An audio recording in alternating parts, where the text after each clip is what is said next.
And hello everybody and welcome to round one of the Supercar V8 Championship here at MSR and at Brasilia Outer. And if I'm not mistaken, that's rain. Well, wetness on the ground. Track is a bit damp for this one. Yeah, anyways, joined of course by none other than the man himself, WMDR Martin. Greetings. And yeah, some interesting conditions. I was not expecting this today. A very fast swooping track, and at the start of qualifying, we've got wet conditions. And I think... Yeah, just look at the track. It's almost like a very shiny mirror there at certain angles. Yeah, I think this is definitely going to cause some interesting qualifying. I mean, we saw this last season at Silverstone in the GT4 League, where towards the end, people who were normally up at the top were further down, and some people who just managed to get their final laps in were further up the top because the track just dried. But I wonder, the skies look completely clear and the sun is out, so I wonder when will the track dry up and whether we might see it rubber in anytime soon. I'd have to assume it's just going to keep on getting better and better till the end of the session. So I think we're going to be seeing lots of people on track until the bitter end. Some people staying in the pits for now, so maybe they think it's not quite worth it to get any extra laps done early on and just let everyone else do the dirty work, so to speak. But we're currently on board with Ultimate Keza. I think, is he about to complete his first lap? Yeah, setting a 59 behind Svi, who's currently taking provisional pole with a 58.7. As I say that, Gillis across the line with a 58.5. Dead. I sure hope he's not. And Matt's going even quicker, so as you can see, as the drivers go around this track, it's just going to get drier and drier, and we're going to be seeing some drivers who might not actually see at the top. Well, at least from what we saw in preseason, as someone goes off in the background. I think an interesting thing as well, aside from the changing weather, there's lots of mayhem going on over there in that corner. Just tons of people flying off the track. But yeah, other than the track conditions changing throughout the session, I think we're also going to see some people getting some good laps in the slipstream, because this track is basically just straights and a corner every now and then, but 90% straights. I've got to say, those left-hand tires are going to be screaming, because 90% of these corners, well, I think there's 5 corners, and 4 of them are right-handers, and the only left-hander one is probably, I wouldn't even consider it a left-hand corner. It's a kink. Exactly. So those left-hand tires are going to be absolutely screaming. So Gillish, in the meantime, has taken provisional pole off of Matt again, as yet another person kisses the barrier. Richie Bugs, though, only 200ths off of that time, and Jadlin now puts it in P1 by 2/10. These track conditions just getting better and better by the minute. A Svi with a 1.3. Yeah, 1.3 seconds ahead, almost getting a 54, a very, very low 55. Yeah, I think that's a lap where just everything went right, because to improve by that much, I mean, okay, the track is getting better, and I assume the tires are getting slightly better too with the pressures, but I think he was in a double slipstream for that one too, so that's definitely going to have helped, as it looks like he's phasing through another car on my screen now. Not on mine, luckily. And I think, I don't know, actually, I should have checked before if it's a rolling start. I would guess it would be, considering the problems we had. All the future rounds are going to have rolling starts. But that is very unfortunate with Automobilista. So hopefully they might be able to sort that out soon. This is why we can't have nice things, as Veilside, coming back from his injury, sets it on provisional pole as well by less than a 10th. So definitely one of the faster guys in the league. He's been gone for quite some time, as Keza beats him by just 1/100th of a second. That is... And looking forward to see how he fights with his recovered wrist. Gillis as well, going quicker than Ultimate K's. 3 and a bit tenths, and Mats. But Mats takes it away already. These conditions are very much having to keep us on our feet here in the commentary booth. It's absolutely insane how many different people we've had provisional pole. I think Matt has stopped on the side of the track and back into the pit lane. I think another thing that a lot of drivers might have to consider is traffic as well, as we see Gilles Homan almost getting caught up from, I think, maybe TP no control or maybe his teammate. And I think traffic here is going to be essential because you're going to want the slipstream, but you're not going to want so much of it to the point where you catch. As Eddie sets it in second, Gilles, though, coming around the corner, can he improve? Oh, completely off the track. Yeah, and that's put him down into, well, it says it was a valid lap. That's exactly the same time as his previous one, so I have some doubts on that one. But yeah, he's been pushed down to P4. Matt's on a provisional pole with Keza and Eddie in between, so Eddie doing well for the pad drivers there. And yeah, these times, as we predicted, they're just coming down second after second. I think, okay, that's Veilside set a new P3 lap, and he's back in the pits. Yeah, I will say, in practice, I was looking at the times, and I was seeing the whole top 5 within 2/10 of each other. I mean, it's very close right now, the whole top 5 within 3/10. But as this session goes on, we're going to be seeing those margins get smaller and smaller. And the thing with the traffic is as well, I mean, of course, there's the benefit of slipstream. And if someone ruins your lap, it's not as bad as it might be on a different track, because generally, if they at least kind of get out of your way, you can get past them on the straight. And there's also just the fact that these laps are so short. If you mess up a lap, you still got plenty of time to set another one. Oh, that's a Someone's spinning doing an car. insane drift there. Oh, and that could potentially have ruined Matz's lap there. You'll just have to wait and look at those deltas, but he's still got provisional pole. The entire top 4 within 2/10 of each other. Absolutely insane driving by some of these drivers here. And the track is well and truly dry now. I don't see a single speck of water left, at least not on the racing line. Yeah, at this point, yeah, I would be very much concerned if there still was, and I think I can also see that the rubber is very much being put down. Yeah, not the best lap there on Matt's part, but could have been due to that avoiding incident. And of course the tires, I'm sure they take a while to get up to temp, get up to pressure as well. So let's go and have a look at Exus, because he's one of the only 2 drivers to not set a lap time yet. Oh, well, on my screen he has. He set a 55.198. So he's right now he's in 15th. Well, 14th as he crosses the line. Yeah. So the game, yet again, I don't understand how this has become a thing, because this was not an issue the first season that we ran this game. I could actually see what position people were in. And this is race after race after race now. This is getting absolutely ridiculous. Has Ticklish set a time for you, or not? Ticklish? No, I don't he might, hold on. I'm gonna scroll down here.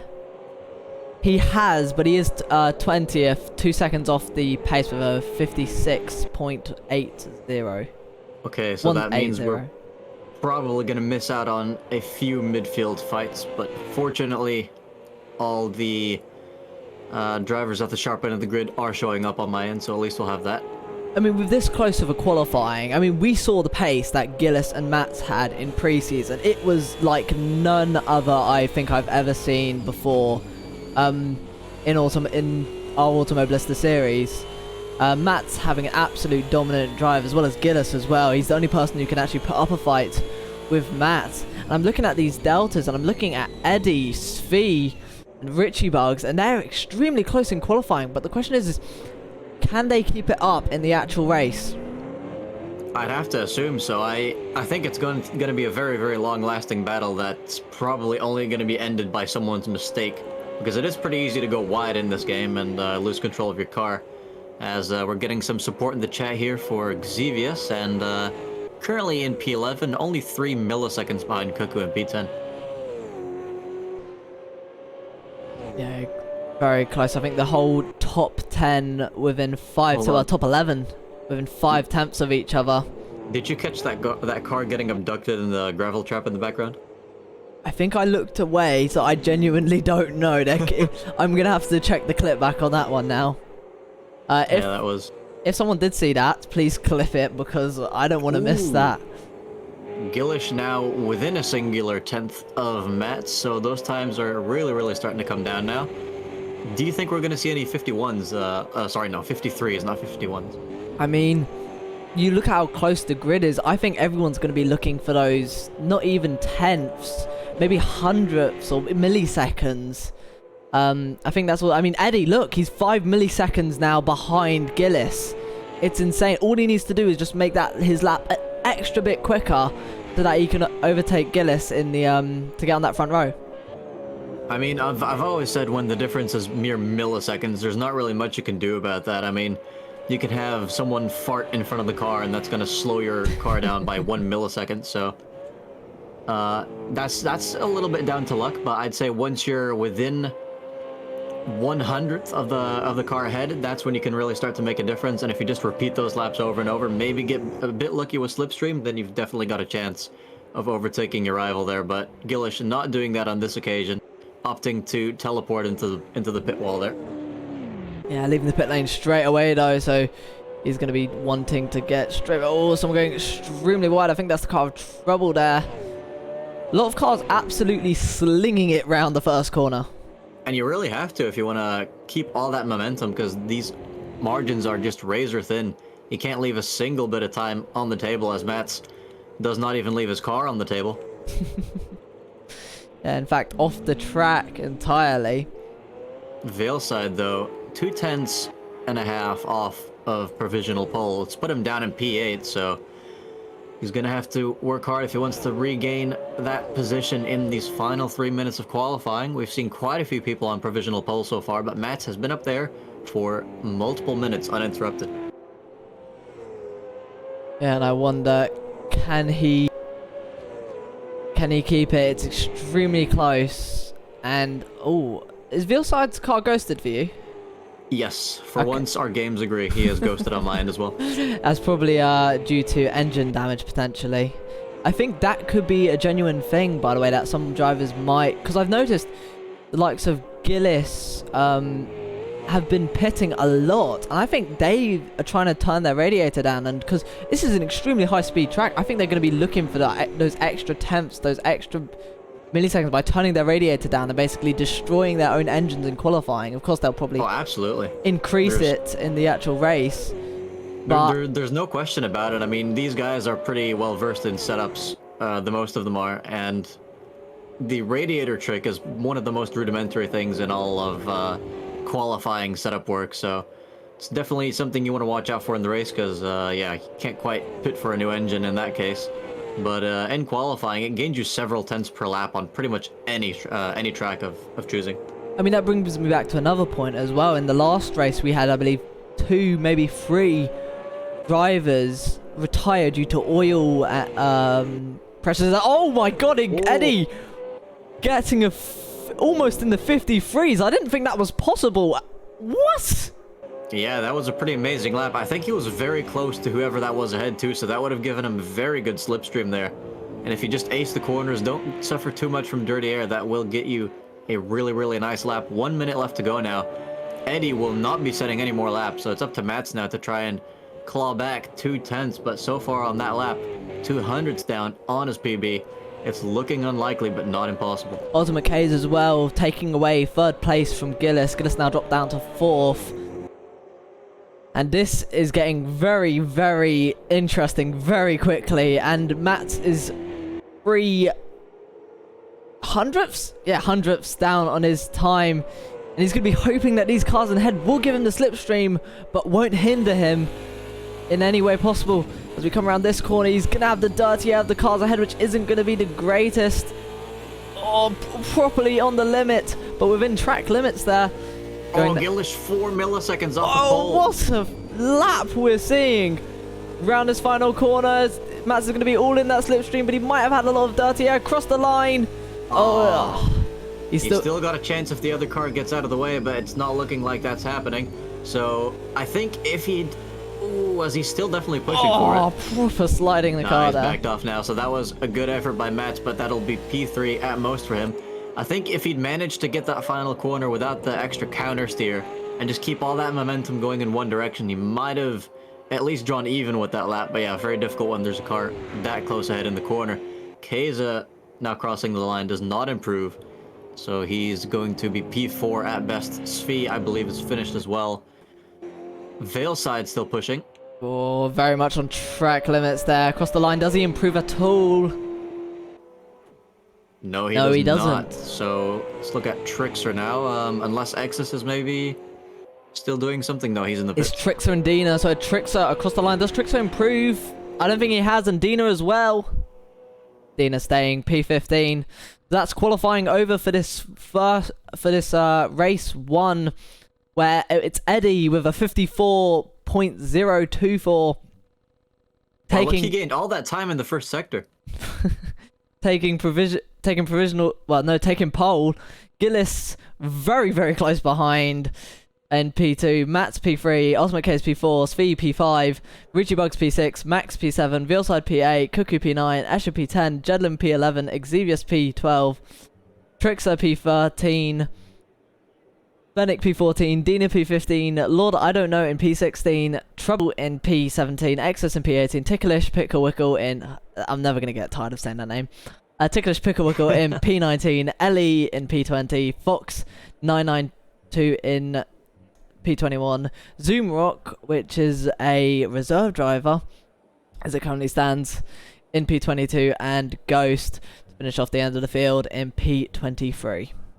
I think Discord might have cut off there because I did not hear P20 through 21. Probably did. I hope it wasn't just my mic then.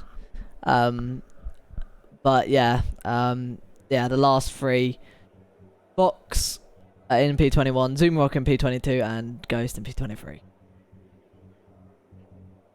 Yeah, quite wasn't expecting to see a new driver at the front of the grid. Well, I say a new driver, Eddie at the front of the grid, a pad driver, I must mention at that, against the likes of Gillis and Matt. So right now, I think what we're seeing is what's it? What's the story? Something Goliath. Well, I think we should probably rename Eddie 007 to Eddie Don't BOP Me 007, because that is a pretty impressive lap there, and if he really wants to be driving the faster cars, he can't be setting stunning laps like that. So let's see what he can do in the actual race, because he's got some pretty feisty people right behind him. And thank God, I'm guessing we still have the formation lap. Thank God we do, because that sinking button is sinking for a very long time. Everyone's engines are getting started. I'm just pretty sure that we're not going to get away. Yeah, it is the formation lap. I was correct, and we see all these cars slowly leave their pit boxes. Those are not the pit boxes. Not pit boxes, grid slots. There we go. If they pit there, I'm pretty sure the stewards will have a word about that. Some quite overcast conditions for this evening, but I believe as... There's a drone flying over the track. Hopefully that's a camera for us. But yeah, quite some overcast conditions for this evening. We're starting with some light cloud, and it actually getting a bit worse, and then lighting up a bit towards the end. So we might see some colder tyres in this first race, and then see maybe them come a bit more back to life towards the end of this half-an-hour race. 34 laps, or technically 33 racing laps if there isn't a safety car. And for those Don't forget there's a race 2 coming up as well. As we see all these drivers making it around. I think Eddie stopped on track, getting ready to lead the pack away. I'm surprised they've stopped like this. Everyone's already close to each other, so I'm not quite sure what that's for. Always kind of have the risk of people not expecting the car ahead to stop and getting some broken bumpers. Yeah, so Eddie is going to be the one to lead the pack, and he's going to have the fury of Gillis breathing down his neck, and right behind him, Matt's as well. So Eddie is very much going to be the one under pressure as we start moving away. Going around the final corner. Eddie leading the pack away. When is he going to go? When is he going to leave this pack of 23 drivers off? It's going to be soon enough. He's got the inside line. And they're off. Green flag racing. Eddie getting an amazing start. Instantly able to cover off Gillis. And Matt's not getting the best of starts as Ultimate K's is trying to move it all the way around the outside there. And I think Ultimate K is up into P3. Does everyone make it through this first corner safely? It looks like everyone has. No one having any big crashes, but there might be some into... Oh, he's already down the inside for the lead. Oh, Gillis Holman for the lead. That was so early. Eddie did just not defend that. I am shocked. Very unfortunate, but Gillis going for an absolutely amazing textbook inside move there. And Eddie... These cameras are really, really zoomed in. Yeah. Oh, bad. He's already under threat for P2 now as well. He's left his inside exposed to Keza. He had an absolutely amazing start, but just unfortunately is not able to keep the momentum up as he crossed most of the drivers across the line. It's Gillis leading the way. Eddie in P2 defending from Ultimate K's, but Ultimate K's wants that P2. Oh, and that's Gillis going very wide. And Eddie losing that P2 position to Ultimate K's. He's losing P3 as well. Veal side. Veal side. And it turns out Matt and Eddie not having the starts they wanted. Oh no, almost 3 wide into that corner. Very close between these drivers here. And I think there's some drivers off. Eddie's dropping like an absolute brick at this point, and he's going to have to be careful because he's really, really going deeper and deeper into the grid with some more unpredictable driving. And as you said, too many people side by side, that could have easily caused the safety car. Yeah, looking into turn 2, there were actually multiple drivers off, but no safety car called yet. So for those who have put their money on the safety, on there actually being a safety car, they're going to be feeling very unlucky when there isn't one this race. But there's still another 30 laps to go, and anything can happen. Going around corner 1, very close between the drivers. Eddie going wide again. Just see all these different drivers changing lines going into the second corner, where I think it's the heaviest of the braking zones. Eddie on the outside, going to be trying to cover off, wax into the back of Sphere a little. Yeah, I think he might have been tapped from behind as well, and that's going to cost him another position to... I don't even know who it is anymore. This is so unfortunate for Eddie. He got the pole position and he's dropped in 4 laps all the way down to 7th. Maybe make it 8th because Matt's is the one in 8th, not getting the greatest start either. Meanwhile, Gillis has already pulled away by 2.7 seconds, so that's looking like an easy lead for him unless lap traffic or an incident causes him to slow down. But he is well and truly gone. So I think Keza for now is going to be comfortable too, but Veilside could be putting pressure on him pretty soon. Yeah, indeed. Let's hope that Eddie, though, can get back into his momentum that he had in qualifying. Oh, more cars going wide here at the back of the grid. I wonder who that is on the escape road. Yeah. Well, that's more like a side path, not even an escape road there. That's not where you want to... That's not the right sort of tarmac you want to be on, as we head around the second corner and then up into the third, and then very, very close. And I think... Well, hold on. Eddie's losing another spot to Mats again. Wait, I guess that means he re-overtook Mats, or was Mats not past him yet? Mats was never past him. Matt was also dropping. Mats going defensive. Eddie trying it around the outside. I don't think that's going to be possible in such a fast course like Brasilia Alta. Yeah, it's a brave move to try and stick around the outside, but in the end, you're just going to end up compromising your exit if you commit too hard. So, got a good slipstream there, but Matt's notoriously hard to overtake on a straight. So, doing well so far in P6, still behind Cuckoo. So, Cuckoo doing well in the top 6 of this race. So far, we know they're pretty good in these cars. So, we'll see where they end up finishing at the end of race 1. In the meantime, the gap between P1 and 2 still pretty much the same. P3 and 4, Veilside and Richie Bugs, though, duking it out for that podium spot. Yeah, indeed, and that's exactly what Gillis is going to be wanting. These 3 fighting are going to give him such an even more gap than he already has. So if they start working together, potentially we could see a slipstream train. I mean, we've seen these 3 are extremely quick drivers, and we know that they can actually bring out some strategy in it and maybe help each other. But it's whether they want to for this first half an hour race. Yeah, and at the moment, I think we're starting to see our first big groups getting formed, although it seems they're bunching up again towards the front.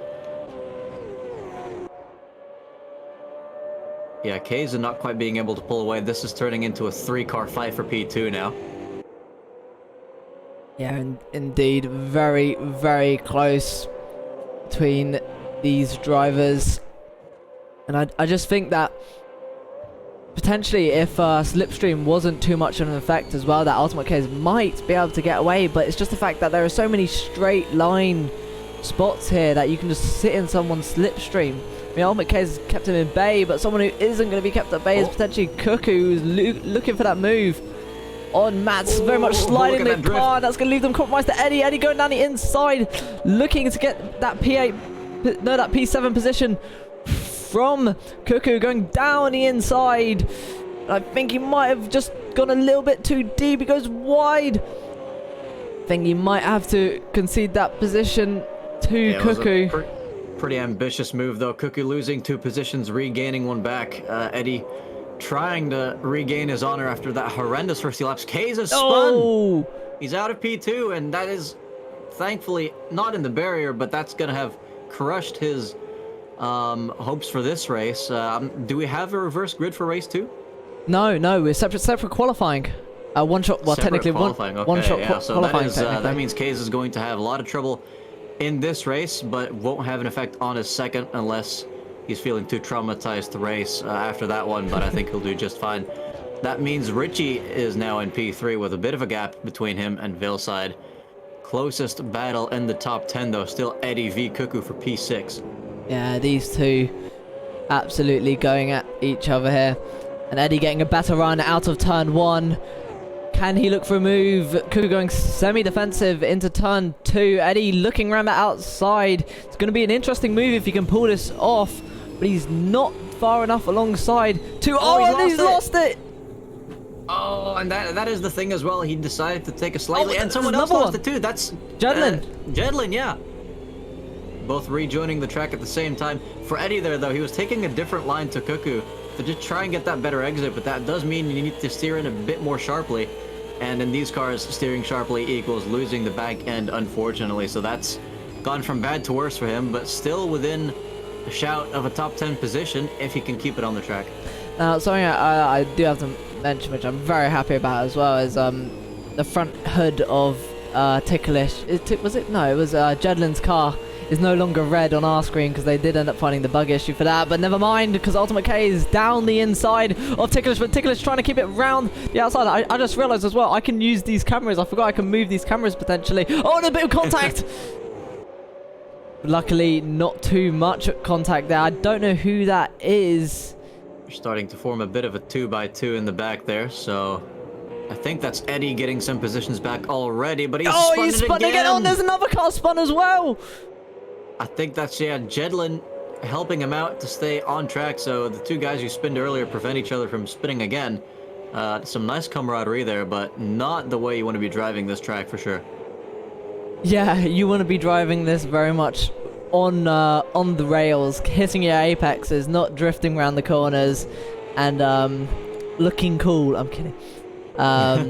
But I mean, Gillis, if you want to, Gillis, if you want to do that, you know, I wouldn't say no. If you'd make it a very interesting fight for first. But now we're looking. Camaraderie's over though. Jedlin looking for a move on Eddie. Both of these guys with pretty good pace, but much further down the grid than they should be because of their inconsistency so far. So we'll see if they mellow down that pace a bit and keep it on track.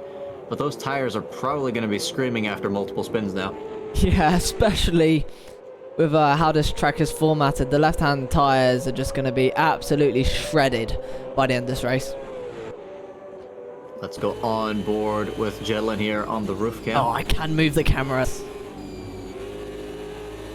It just gives us a perfect view too of this 4 to 5 car battle. I think it's for P13 with trouble at the front of it. Yeah, it's going to be a very, very interesting battle. Indeed, as we got Eddie, who was the pole sitter, for those who have just joined us. And he's now got to try and get his way back through this pack. Actually, let's go on board with Ticklish. Can you put the rear camera on? Yes, I can.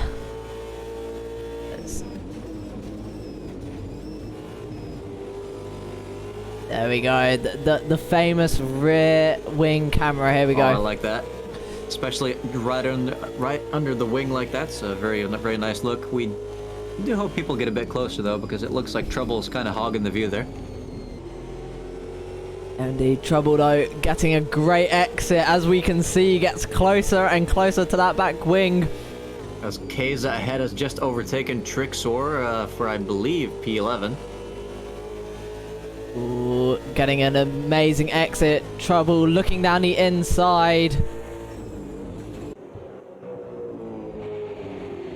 And as he made the move, he goes a bit wide, and that's also going to leave them caught right there, almost 3 wide behind.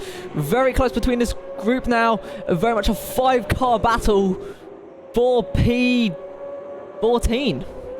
Yeah, they're really bunched up now. What's interesting though, Ticklish went from the front of that pack straight to the back in what, 2 or 3 corners? I mean, maybe the slipstream is very, I mean, I don't know if it is, but the slipstream could be a massive effect on it, and just going ever so slightly wide and getting a bad exit, it can very much cause you to lose so much time to not only the cars in front, but the cars behind you, which are attacking you. We do have 2 drivers in the pits now, Idano and Zimrock, so that might be for damage. Not entirely sure, but it is early for a pit stop if there's even any necessary. It does look like that is Xevious now under lots of pressure from... Oh, hold on, Spun. That's just, yeah, that is... Yet another fast driver not keeping it on the track, so some of the slower consistent guys are going to get some good points tonight. As Ticklish, they're having a look to the inside, thinking better of it. Oh, that's a spinning Eddie again! Eddie. Yep. And the same corner as before as well. And I've actually done that corner in these kinds of cars before, and that is a nasty corner for these cars. They just do not like that one with the rear end, so I completely understand why he's having difficulties there, but it's very unfortunate when you've got pace like he has. I mean, I do wonder in Eddie's scenario if he went for maybe a more quicker and less safe setup for qualifying, and then just kept on his car thinking that he could stay ahead of Gillis and Matt, who are behind him. And sadly, that might have bit him in the butt, as I think that is... Who was that up ahead? Is that... The car's driving very slowly. I think they're lapped. Yes, that is a lap car. I think that is Eddie's teammate. I gotta scroll down. I don't know, going slowly as well. Yeah, so these guys... Yeah, these guys having gone pretty slowly just coming out of the pits, so they're probably letting a bunch of lapping cars go through. In the meantime, though, we're about halfway through this race. Gillish is still leading by pretty much the same gap that he had after lap 1, which is about 2.7 seconds off of Vale side, and Richie not quite able to keep up with that pace, but still in a respectable P3 regardless. Cuckoo doing pretty amazing in P4, ready to snatch that podium if something were to happen to the top 3. Escher also doing amazing in P5, Max, Ellie, and then Matt's in P8. I'm surprised Matt's is still down there, because as I mentioned, lots of fast people making mistakes. The slower guys that are consistent are going to have good results, but I have not seen Matt's make any mistakes. Yeah, I mean, I think I remember seeing him potentially spit. I don't know, actually. Maybe I haven't. Oh. That is the back camera. Yeah, let's go front-facing camera for that one. Wait, if you switch it to bonnet, then I can move it up, and then... There we go. Still messing around with these ones, we are. And he's currently trying to get past Ellie, his previous lap about half a second faster, but Ellie going on the defensive very early on, not giving Max that inside line, but he's getting lots of slipstream now for Max up ahead. I think Ellie just giving up the position there. I mean, we all know that Max is a quick driver. I mean, in the second round of preseason, he beat Gillis by 8 seconds, and the closest person behind Gillis was 45 seconds back, which is something to definitely boast about, I would say. Yeah, and actually, just looking at those lap times, Matt's last lap a 54.6, which is quite a bit faster than the P1 lap time, which is 0.3 slower. So he's got the pace to be with the leaders. I'm guessing he's just struggling with traffic right now. Yeah, indeed. I mean, with this track, it's definitely going to be hard to overtake, and I think the main thing you're going to be looking forward to when it comes to driving front is just them making a mistake, them getting that ever so slightly slower exit than you. And the thing is as well, this track just does not have that many. Oh, Going a 10th faster even, and still just not really making too many inroads because there's barely any corners. I think I lagged there for a second as my Wi-Fi definitely crapped itself. Oh boy. But I think it is all fine now. Yeah, it's interesting to.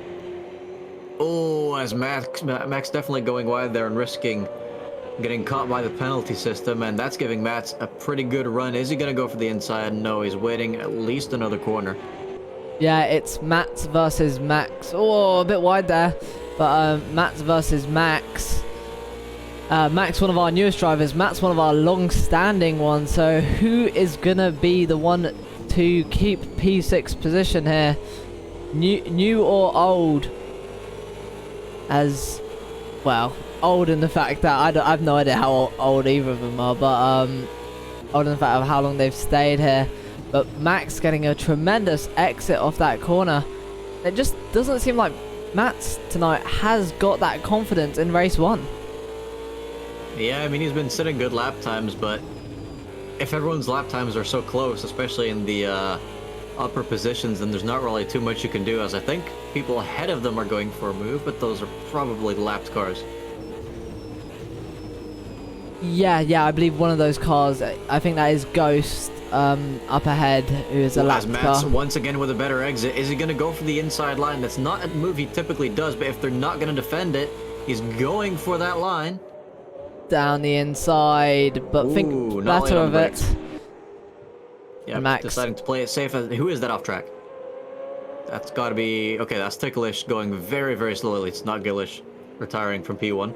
Hopefully that isn't any damage inducing. But these two still absolutely now bumper to bumper. Almost going 3 wide with the back marker there, and deciding to stay close. And Matt's typically just going for better exits than his opponents as they both go wide there. Max making a mistake. Was that him into the wall? No, I think he barely managed to avoid the wall, but it's absolutely destroyed his exit, and even giving Ellie a chance now for that position. Ellie trying now on the back of Max, and definitely has got the momentum off the corner. They're going too wide into this corner. Ellie in front, so they're going to be the most favourable going into this corner, but they've got to keep it safe. They've got to make sure not to spin it on exit, and they haven't. Very nicely able to keep it down the inside and take that P7 position away from Max. And very unfortunate for Max, losing essentially 2 positions in under 1 lap. Yeah, good on him for keeping that out of the wall, though, as Gillish's lead has started to shrink a bit, as his lap times have kind of stagnated around 54.9s. Fail side, half a second faster than that, just 2 seconds behind now. We have 12 laps left to go. Yeah, this front group very much spreading quite far, and these mid-pack drivers getting a bit closer. And I've definitely thought with Slipstream we might have seen some closer racing, especially since a lot of people voted that there was in fact going to be a safety car. Yeah, we got pretty close to one on lap 1 or 2, but they've been behaving themselves for the most part. Just speed going a bit wide. Naughty on track limits there, as you could clearly see. Oh, you're naughty. But yeah, I did expect the groups to last a bit longer for sure. Yeah, and that's definitely what she said, but I think Svi's definitely gaining track on Eddie, so that might be a battle to watch later. And then we got Max, who seems to be quite the battle I don't know what a good acronym for that, but very much is the one to watch for later, because I think Ultimate K's is gaining on Matt. Ghost. Ooh. That is very interesting. I think we may have just lost someone, but yeah, as you mentioned, K is gaining on Matt's. I don't see how he's doing it, because Matt's, every time I look at his lap times, he's not doing a terrible job, but just not really gaining that much time on his rivals, as we've just lost another person. Don't know who it is. Veilside now, another 3/10 closer to the lead. That's gonna turn into a slipstream fight soon. Yeah, if he keeps these laps up and just keeps on gnawing away at every lap and keeps up what he's doing, we could see potentially in these last couple laps, well, not in these, but in the next couple laps, we might see Ultimate K's go down the inside. Oh, aggressive defending from Max on a straight. That's interesting. I think he might have the move done. Having that inside line is crucial at all points, and very much... God, that was very much barely inside track limits there. Yeah, definitely kept his foot in it, but not quite enough to stick close enough to get a move into the next corner, as he's now got a lapped car in between him and Keza. Keza definitely going to go on to attack Ellie sooner rather than later. Battle's kind of starting to form again. I think we've got Jelling getting ever closer to Trouble. Trouble never quite having that lonely of a race lately. Top two. Looks like Gillish might be pulling a tiny bit of a gap again, but it's too soon to say for sure. So let's just keep an eye on Kaiser for now as he works his way up through the grid. So I've just been hydrated and I've run out of coffee, so we're going on to the Lucasade. Not Red Bull. Sorry, guys.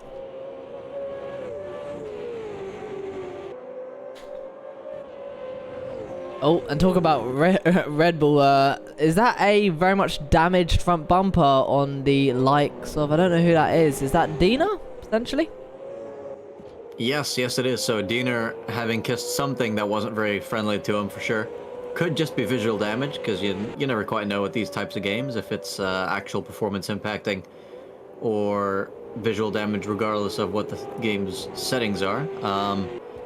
Still, well, I would say doing well, but he's, I think, a lap down, so could be doing a bit better. He is, in fact, though, battling Ghost behind. So this is the battle for the wooden spoon here that we're watching. Ooh. But it's within traffic, so they've really got to watch out, and hopefully they don't get any sort of blue flag penalties, which will end up destroying their race anyways.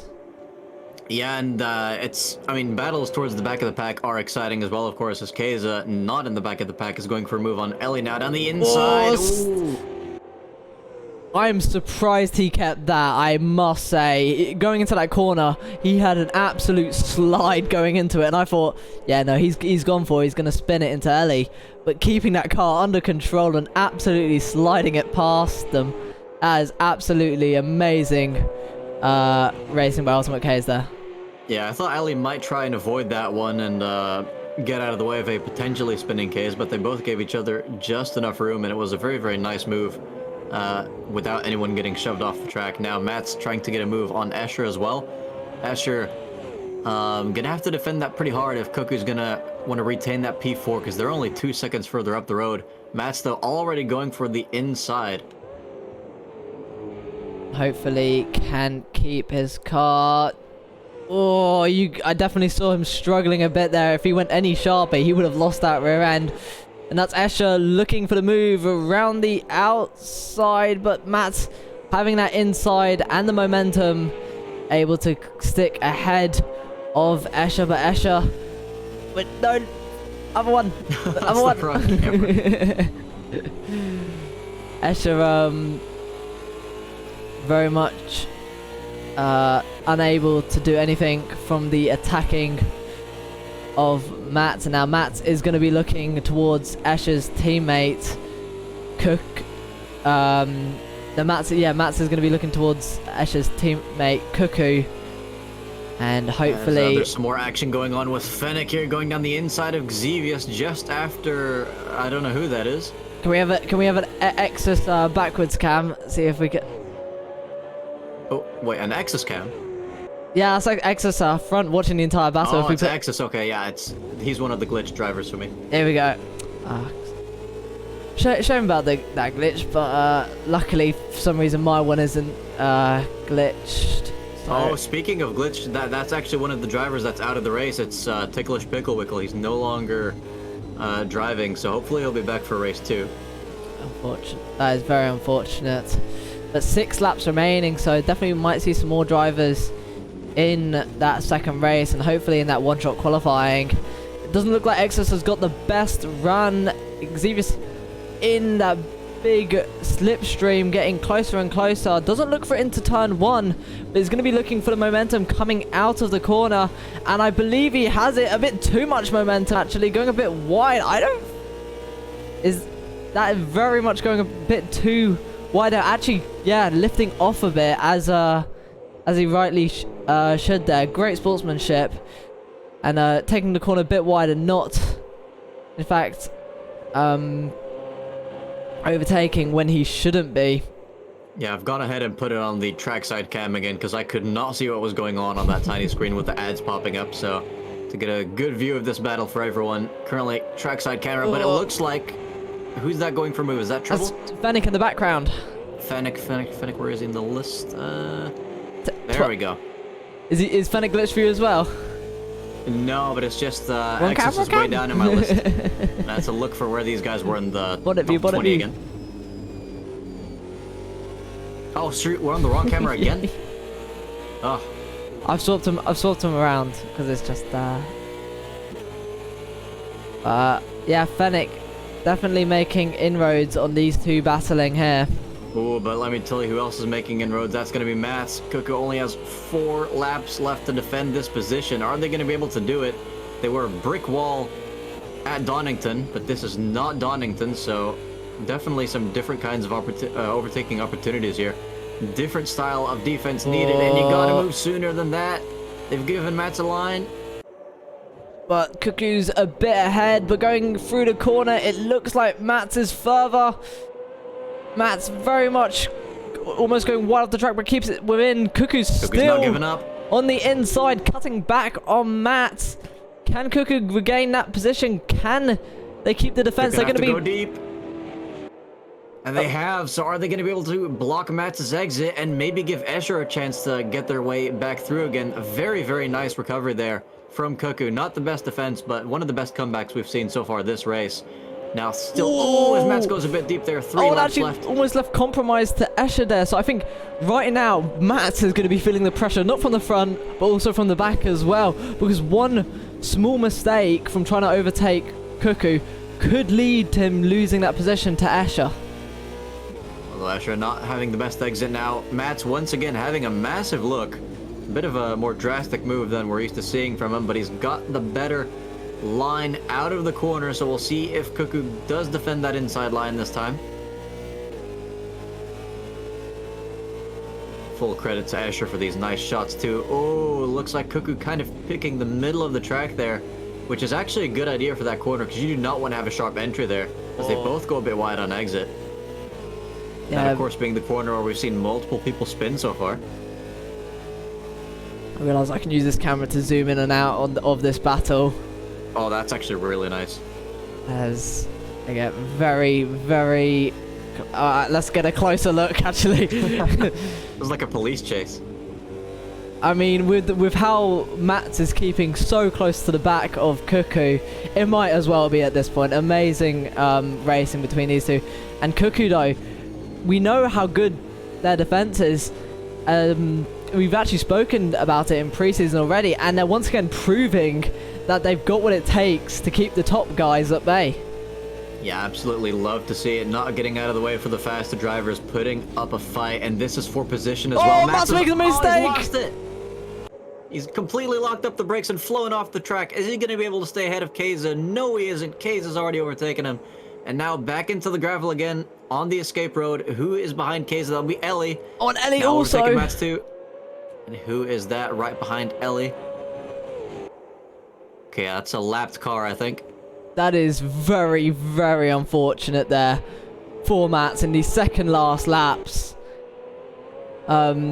Yeah, extremely unfortunate, and that's going to be his race for P4 over, and all that hard work is going to be going back down the drain as well. Trickster almost losing it, coming off that curb there. Yeah, this is another pretty big fight. Multiple cars. I think Trouble, Jedlin, Trickster, and Eddie all involved in this one. And, yeah, up ahead as well, I believe Max, Xevious, and Fennec as well.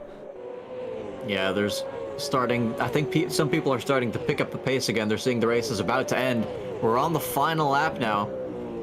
Gillis going that is Gillish about to cross the line to win the first race, and first race and the first race win in round 1. That's Xevious going a bit wide, and Max holding onto that P9 position. Oh, does Fennec look for the move down the inside? Oh, he does, and there's a bit of contact. But they both keep it on track. Oh, and he spun! No! Xevious just spun off the road! Is he? Oh, he's almost kept it in the right direction. I think he has, but he's lost a lot of time doing so. Oh, that's terrible for on the final lap, and Fennec's lost something. Wait, is he waiting for Xevious to catch up? I think Fennec is waiting for Xevious to catch. Absolutely great sportsmanship there, though. Yeah, hats off to Fennec there. By Fennec, waiting for Xevious to pass him. As a way Although to say, it says Xevious is still behind him on my screen. desync probably. Xevious still finished behind. I mean, it's probably desync. We know how to skate. Let me check. Xevious finished massively behind. According to the game, so that's definitely some desync, and I'm watching some weird stuff on my screen. But it's gonna be Gillis. Absolutely from lap 1, taking the lead away from Eddie and able to control that race fully from the front. He's going to be very much not the quickest car on track, though. Who Veilside was in P2 with the quickest lap time. And then goes Richie Bugs in P3, Cuckoo in P4, Escher in P5, Ultimate Kid in P6, Matt in P7, Ellie in P8, Max in P9, Trouble in P10, Eddie in P11, Trickster in P12, Jedlin in P13, Fennec in P14, Exus in P13. Oh, Jesus. Fennec in P. Let's say Fennec in P14, Exus in P15. I am seeing things on my screen. This is so hard to take. Exus in P15, Svi in P16, Xevious in P17, Fox in P18, Zumrook in P19, Dina in P20. Ghost in P21, and Lord I Don't Know retiring in P22. Now, interestingly enough, our pole sitter Eddie, who came into the chat saying lack of skill hit again, which, yeah, multiple spins, not the best race, but I think he's gonna have learned for race 2. Had the fastest lap as well, so definitely did not have the result to show for that pace, but I would say he's definitely got hope for race 2. Because he's been the fastest in both sessions so far. Yeah, and well, hopefully, he can potentially. I mean, he was the quickest in qualifying. Maybe this one-shot qualifying, he might be able to bring it back. But I mean, who knows? The one-shot qualifying, I enjoy it quite a bit because it brings a sense of, if you make one mistake, it's, do you take the risk? Do you go for those extra tenths? Or do you play it safe and hope that the people ahead of you will spin by pushing too much? Yeah, I think that's especially the case in longer races, because in the shorter sprints you tend to have to just push all the time. Qualifying for the next race is going to start in 5 minutes time. I think we can add a commentator's curse to the counter as well. I think we had one minor one during that race. We did? Yeah, I think we said something good about Xevious right, like the second that he decided to do a half spin.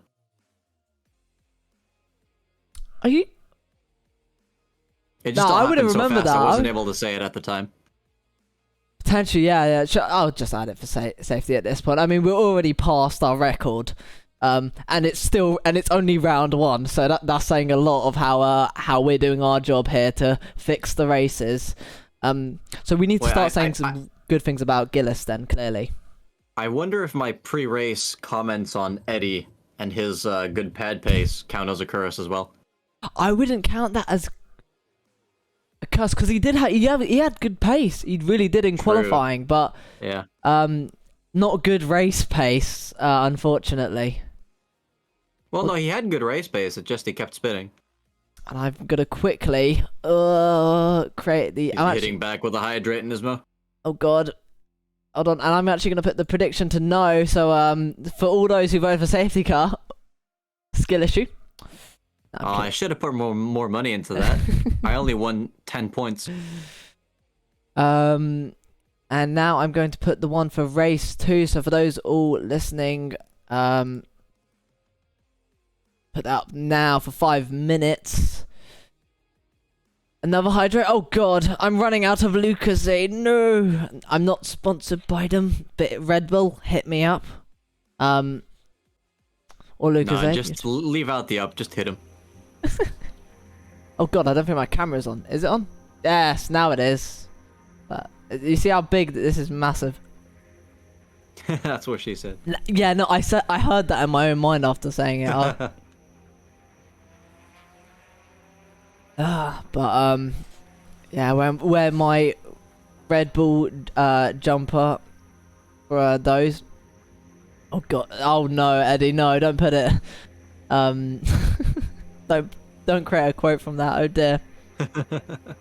But yeah, so very close racing indeed. I'm gonna quickly stick it back on.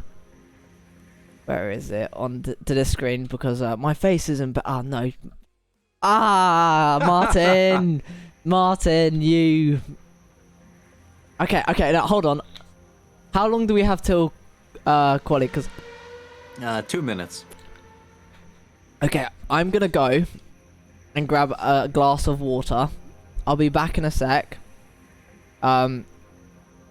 So for those who keep on Martin, I swear, I need to leave. I need to go get some water, otherwise I'm not gonna be able to commentate for qualifying. I'm literally out now. Eddie, stop! I don't have any more water. He's drinking Eddie, air. I don't have any more. Hold on a sec, guys. Hold on a sec.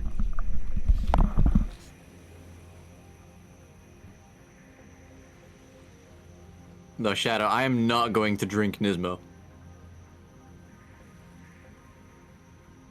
Actually, good call, though. I do need to go get a drink myself as well, so just enjoy the nice view of Nismo's bed.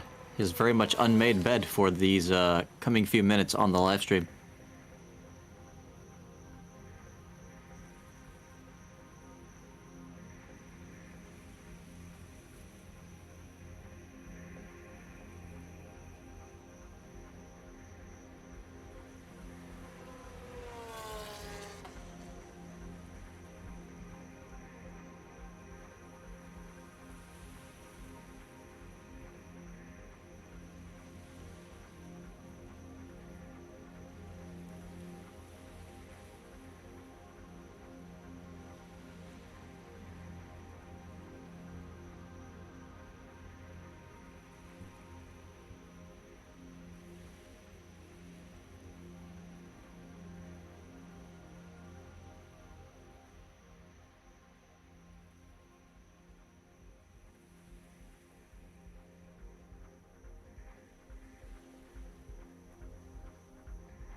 All right, I have returned with my beverage. Nismo is currently still missing in action. Oh, no, there he is. He's got his water. So, qualifying is now underway. No one's set any laps yet. I believe Ghost is the first driver to leave the pits. I returned with water. Yes, welcome back. I've returned with some Oasis as well, so we've both gotten a nice drink, and I told the viewers to enjoy the view of your very much unmade bed in the background there. The best sort of bed is an unmade bed. But yeah, so private, if I can, there we go. Private qualifying, so none of the drivers can actually, well, I'm hoping none of the drivers can see each other. And this is going to be an interesting one. So 5 minutes on the clock, now 4 because I'm a bit late. Ah, Eddie. You know what? I'll turn this one back on just because you are. Also, shouldn't you be qualifying? Okay. Wait, who are you talking about? Eddie just hydrated me again. Unbelievable. He's supposed to be qualifying right now, and he's too busy hydrating me. I mean, he's been the fastest in the last 2 sessions. I think he's pretty confident. Now, it looks like there's not any moisture on the track for this session, so I don't think we're going to see as many last-second improvements, but this is basically, on a longer track, this will be a one-shot qualifying because it's only 5 minutes, so people don't have a lot of time to get their laps in. So we could potentially get an unpredictable result here. Yeah, exactly. There could be a lot to, I mean, people could also be changing their setups and realizing that they might need to tweak a few things for the race as well, and then they've only given themselves one lap to be able to do this. I mean, I think within the 5 minutes standings, we probably get people doing about 6 laps of first laps coming in now. Matt has provisional pole just seconds after Keza had it. Eddie's 2.9 tenths behind Matt's, though. Oh, only 5 milliseconds behind Gillish, who puts it on provisional pole already. Richie Bugs and Veilside also putting their times in, getting 38s and 420s. Pretty good, pretty good. I see what they did there. Looks like Jedlin, though, also with a pretty good lap. That is very, very wide from, is this Matt's we're watching? Yes, it is. So Matt's not doing the best job there. Fennec, though. Wow, P10. Well, in that car, he wasn't among the fastest in race 1, so that is some very good pace. I wonder if he's changed his setup at all. Potentially. I mean, we don't know what's changed, and he's even further up on his lap time, but he's... I thought we might have got a commentator's curse there. That was... Maybe he's done a Formula E and hired a professional esports driver to stand in for him, unannounced. Eddie back on provisional pole, though, with a 54.18. But the timing charts are moving. They are moving it. Also, did you see that absolute chunk of marble or of tire just fly over the track on your screen? I don't think Oh, Fennec! Bit wide. I don't think that's going to gain him any time. Yeah, he's 5 tenths down after going wide there. Very unfortunate. If Fennec had kept the advantage he had after Sector 1, that would have been a pole lap, but I think he lost most of it in Sector 2 with that impressive yet slow drift. Gillish and Keza have set the exact same lap time at 54.3. I was just going to see if you were going to notice that, in fact. And I find it absolutely hilarious that... I'm pretty sure Gillish set that time after Osmot Keza, if I'm not mistaken. As Matt's back up into provisional pole with a 54.176. It's only 4 milliseconds better than Eddie, so if Eddie still wants to improve on that one, I think he's got about one lap's worth of time left to have an attempt at that. That's a mighty drift from Keza there. That's gonna be a write-off. See what Eddie's up to coming across the line. Fennec's in the pits, he's out. Eddie does not improve on that lap. He's got one last chance. Let's go on board with the guy. You can see those controller movements with those hands. They are moving left, right in a non-human way, because at this point, Eddie is an absolute alien on the controller. I mean, I don't know how the man does it. I mean, I know I drive in controller, but to be this quick and this far up, challenging the likes of Mats, Gillis, and stuff, that's a whole nother region that I'm yet to touch.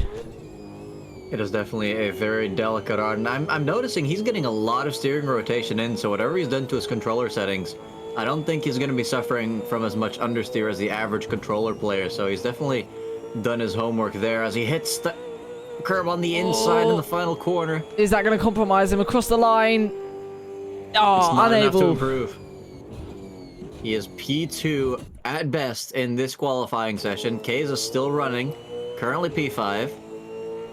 This time it's X is glitched again and Fox for me. I do not see Ticklish. Ticklish at the moment. I don't see him as well. I gotta scroll. Oh, I guess we'll find out now. So it's gonna be Matt in this small qualifying, taking pole for the race with a 54.176.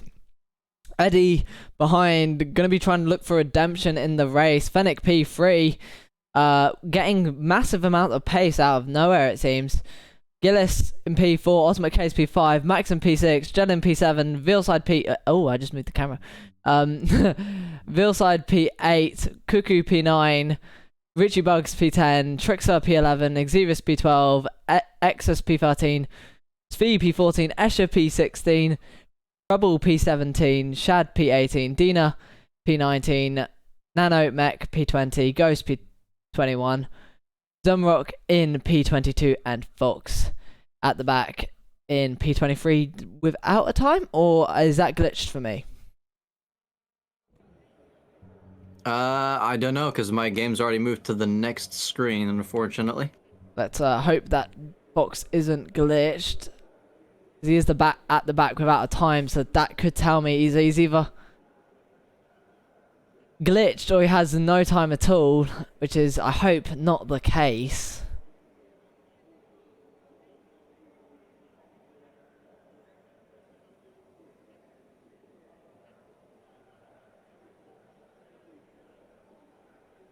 So, see if Fox, hopefully Fox is on your screen at least. Fox is, well, they're on my screen, but they're also...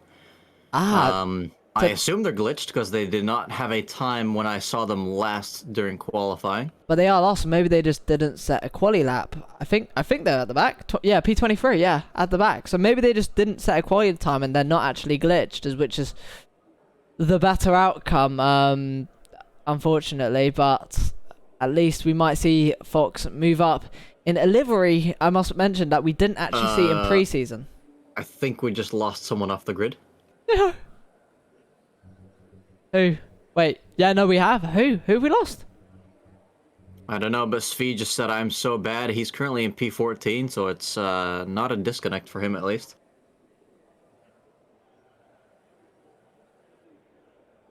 As the drivers still doing their final setup checks, as is customary before the race, and then when the lights are going to go off, we're just going to get another formation lap, so it's going to be a rolling start, just like in race 1.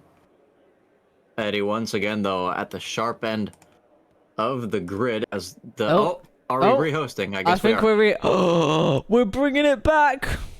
Where is it? Where is it? Where is it? I want to put it on the red flag. On pole. Jedlin on pole all the way back. Apparently it was Asher, so they're rehosting the lobby. Okay. So I'm surprised that they're rehosting it for one person, though. I don't think we've done that in a while. No, we haven't. But as the race is, I think I've won the race. No, I will quickly move it to this, and pretty sure we haven't done any commentators' curses, so that's good. But unfortunate that we lost Escher. I don't know where Escher qualified, but hopefully we can find his position again. I think the formation lap is now going to take a bit longer. Apologise for the delay, and let's see if I can join back into the lobby. Remember the password as well, which I'm not going to say out loud. I'm not. Say it in Morse code. Or pantomime it on camera if someone hydrates. I mean...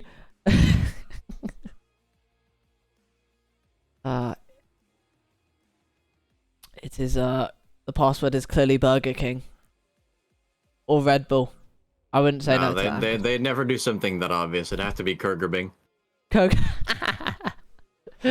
Kurgerbing.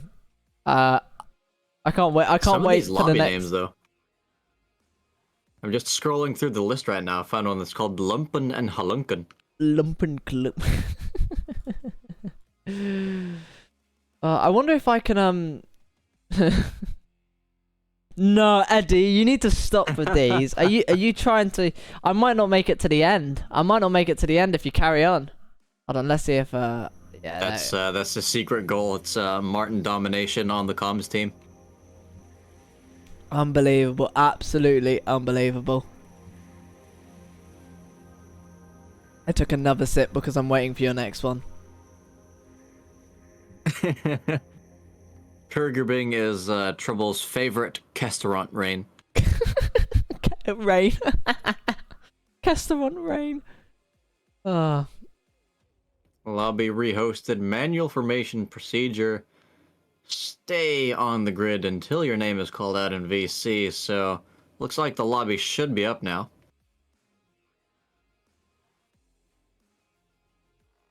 I mean, I'm definitely in the lobby. I don't see you. Do I see you? No, my game is still refreshing. I mean, you can always join off me. I'm pretty sure me and you are friends on Steam. I have found it. Okay. We are friends. I got scared there. I was like, We are acquaintances. oh god.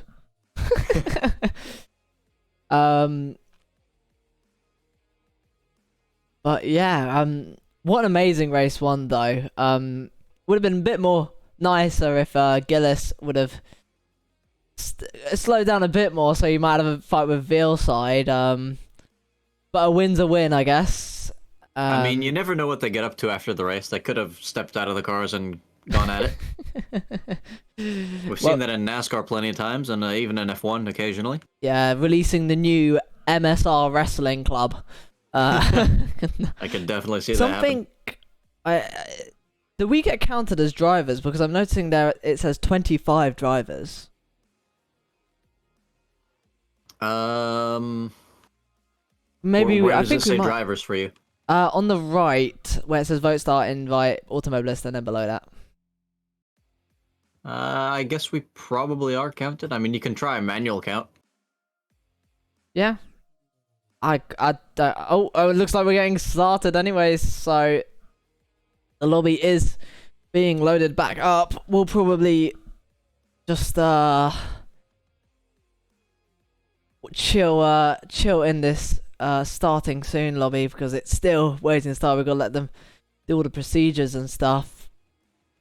But so what we expected for race 2, I think it was Matt's on pole, who ended up finishing 8th last race, which is very, I must admit, looking at the pre-seasons, I am stumped for words that he finished that low down, but maybe these fast oval circuits just aren't his cup of tea.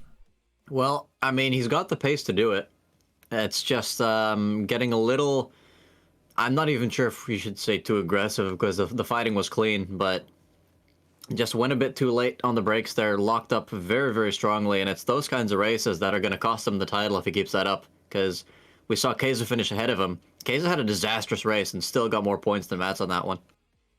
Yeah, and on top of that, you also got to consider, unlike, I'm pretty sure that this league, there are indeed no drop races, if I'm not mistaken. So every race, no matter if you're here or not, is going to count. For those who are unfamiliar what a drop race is, essentially in most of our leagues we would have a race where you can, if you miss one, it won't be counted. Whatever your lowest scoring point from the entire season is will get dropped entirely. So there are no drop races. So if you miss one, or if you end up finishing a lot lower than what you would normally, you're going to have to live with it. And unfortunately, that's something that some of these drivers are going to have to consider now. Maybe that will force them not to push as much. Yeah, we'll just have to wait and see. But what is funny though is the game's already put Eddie on pole again, so he's not gonna move too much to get his correct grid slot once the formation lap gets going. But yeah, I assume we're gonna be nearing the end of the setup period now, which should only be 2 minutes tops. Hopefully everyone is also back in and we won't lose anyone. on the start. The grid process is definitely going to take a bit longer since all these cars are now jumbled up. But hopefully it will cause some better racing since we will have all the drivers on the grid. As the lights go out, but not for the actual start of the race. Let's go ahead and bring that up on screen. Beautiful. And our leader for the start of this will be Mets with his lap that was only a couple milliseconds faster than Eddie, so not a whole lot separating these two. Both drivers showing tremendous pace. Not the best consistency, however, at least not around this track, so we'll just have to wait and see if they can keep the likes of Gillish, the likes of Kays behind. It's definitely not one of those cases where you think, oh, well, these guys start at the front, where you know they're going to pull away. We've got too many fast people in this league to ever be able to tell for sure what the qualifying is going to end up meaning, because more often than not, they end up catching each other and having a big fight anyway. I will say, just quickly, Gillis is sliding there. It's got me hypnotized. I thought he was going to spin most of those sways. He's absolutely sliding that car. I've done that before. It is incredibly painful. And some part of me just wants to sway from right to left, to right to left. You can see him in the background absolutely swaying there. Yeah, because these cars are going to be having very cold tires by the time they finish this formation lap. We've still got about a quarter of the grid standing still on the start-finish straight, and they're about to pass the penultimate corner with the leaders here. So these cars are going to be standing still for a long time, and those brakes, those tires, they're going to be frozen no matter how much weaving you do. Yeah, I think we might see some potential burnouts leaving the grid line, or people trying to accelerate and just try to get that temperature, especially the front runners such as Matt, Eddie, Fennec, Gillis, and Ultimate K's, and of course Max as well, in those top 3 slot positions where their tyres are going to be the coldest. I mean, some drivers behind still going to have cold tyres, but they're not going to be anything compared to these front runners. As I think we got the final car still coming through turn 2. Let's hope none of these cars spin.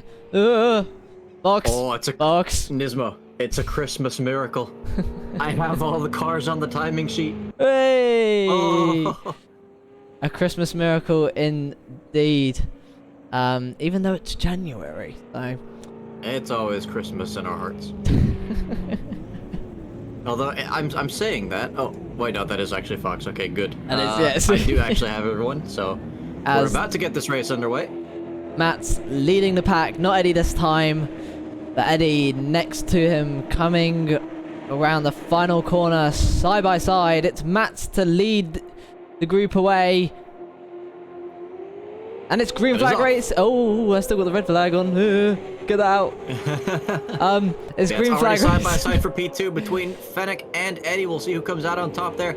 Not too aggressive from Fennec, so he's going to be under pressure from Gillish now in P4. Some people going wide there. Most people surviving turn 1 so far. Yes, no deaths yet. Yeah, everyone making it cleanly through this first corner.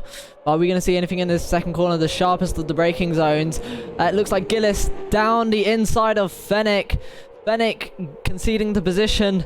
Not too much fighting. Actually, he's already practically pushing Eddie through the next corner. Is he going to defend harder than last time? We're just going to have to wait and see. No, he isn't. Down the inside. Gillis is on an absolute fly of a first lap, just like last time. And he's got his eyes already set on the likes of Matt. And we might see pre-season all over again, where it might be Matt versus Gillis. Side by side goes Fennec and Ultimate K's. Ultimate K's on the inside.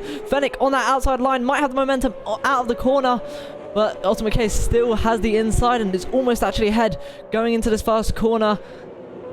Yeah, so this time it's Fennec dropping more positions and Eddie with a bit better of a start than last time. Matt's pulling a Gillish and pulling away, but Gillish is going to catch up to him for sure with no one to separate the two. Someone's in the gravel in the back over there, but no one having had a real incident. They're all on the same straight so far. Oh, that's very deep for Max. Very, very unfortunate, going a bit wide, but luckily no spin, so hopefully he can return to the track safely, and he does. Right next to his teammate, so side by side gets overtaken by that teammate. That would be Trixer in the other Dragon Ball Z car. It looks like the battle for the lead, already separating from the rest of the pack, is Gillis and Matt. Now Richie behind Cuckoo. Richie, one of the faster drivers. Cuckoo, one of the better defenders, and this is very early on in the race. So is Cuckoo just going to let them through, or are they going to fight it hard from the start? There's still 30 laps to go in this 34-lap race. Yeah, and we've seen how one simple mistake can end up losing you so much time. One small exit. Oh, bit of movement in the background. That looks like Dina defending from trouble. Trouble very much on the extremely narrow line. Dina moving back onto the racing line, and Trouble. And that's Ellie moving on. Max, I believe, as well. I think Ultimate K's has another spun. spin. He's had a crash. His front end is destroyed. Is that a safety car? That is a safety car. Safety car has indeed been deployed. Oh, no, that's green flag. Safety car has, in fact, been deployed, and that is... I saw that green flag. That is some very, very... I only saw 2 cars involved, actually. I saw Ellie going a bit slow and Ultimate K's.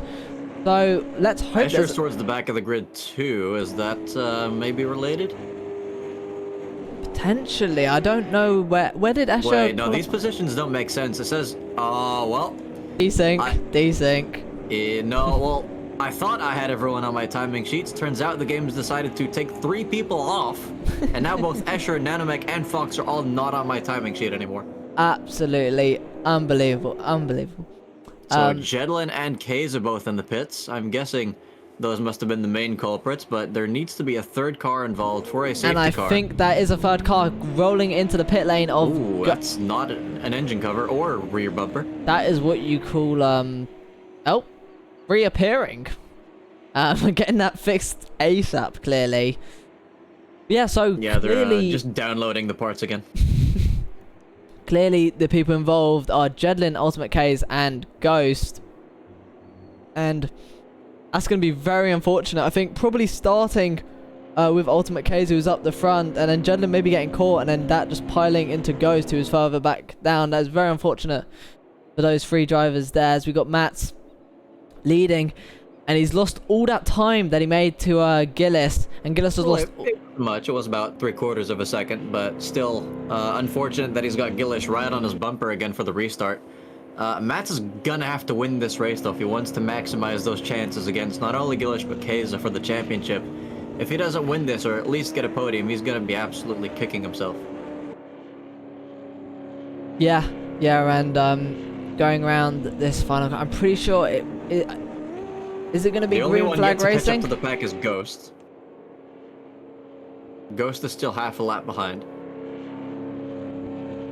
It's not going to be green flag racing because Matt's would have gone there. So waiting for another lap. So waiting for Ghost, and you can see all these drivers warming up their tires. This is a very straight-lined speed circuit. I mean, I definitely know the left side of their tires might be a bit hotter than the right, but those rights aren't going to be really used too much, and that could leave them quite cold, as we see Ghost joining the back of the pack here, as I make the camera look a bit cool. How far can this camera go back, actually, while we're at it? That is quite far back. That's probably not... I think we're literally inside Ghost right now. What? I said nothing. Anyway, that means the whole pack is back together again, unfortunately still with 3 drivers glitched out, but we'll make the best of it as people weaving now. At least they're not going to have to stand still before this starts, so tires won't be as bad as on the main start, but yeah, Mats is really going to want to look into those mirrors for the restart. Yeah, Ultimate K's as well, all the way down in P15 from P5. It's going to be absolutely kicking himself and hoping that he can make his way through the pack and potentially get into that top 10 position. Hold on, when did Fennec get ahead of Eddie?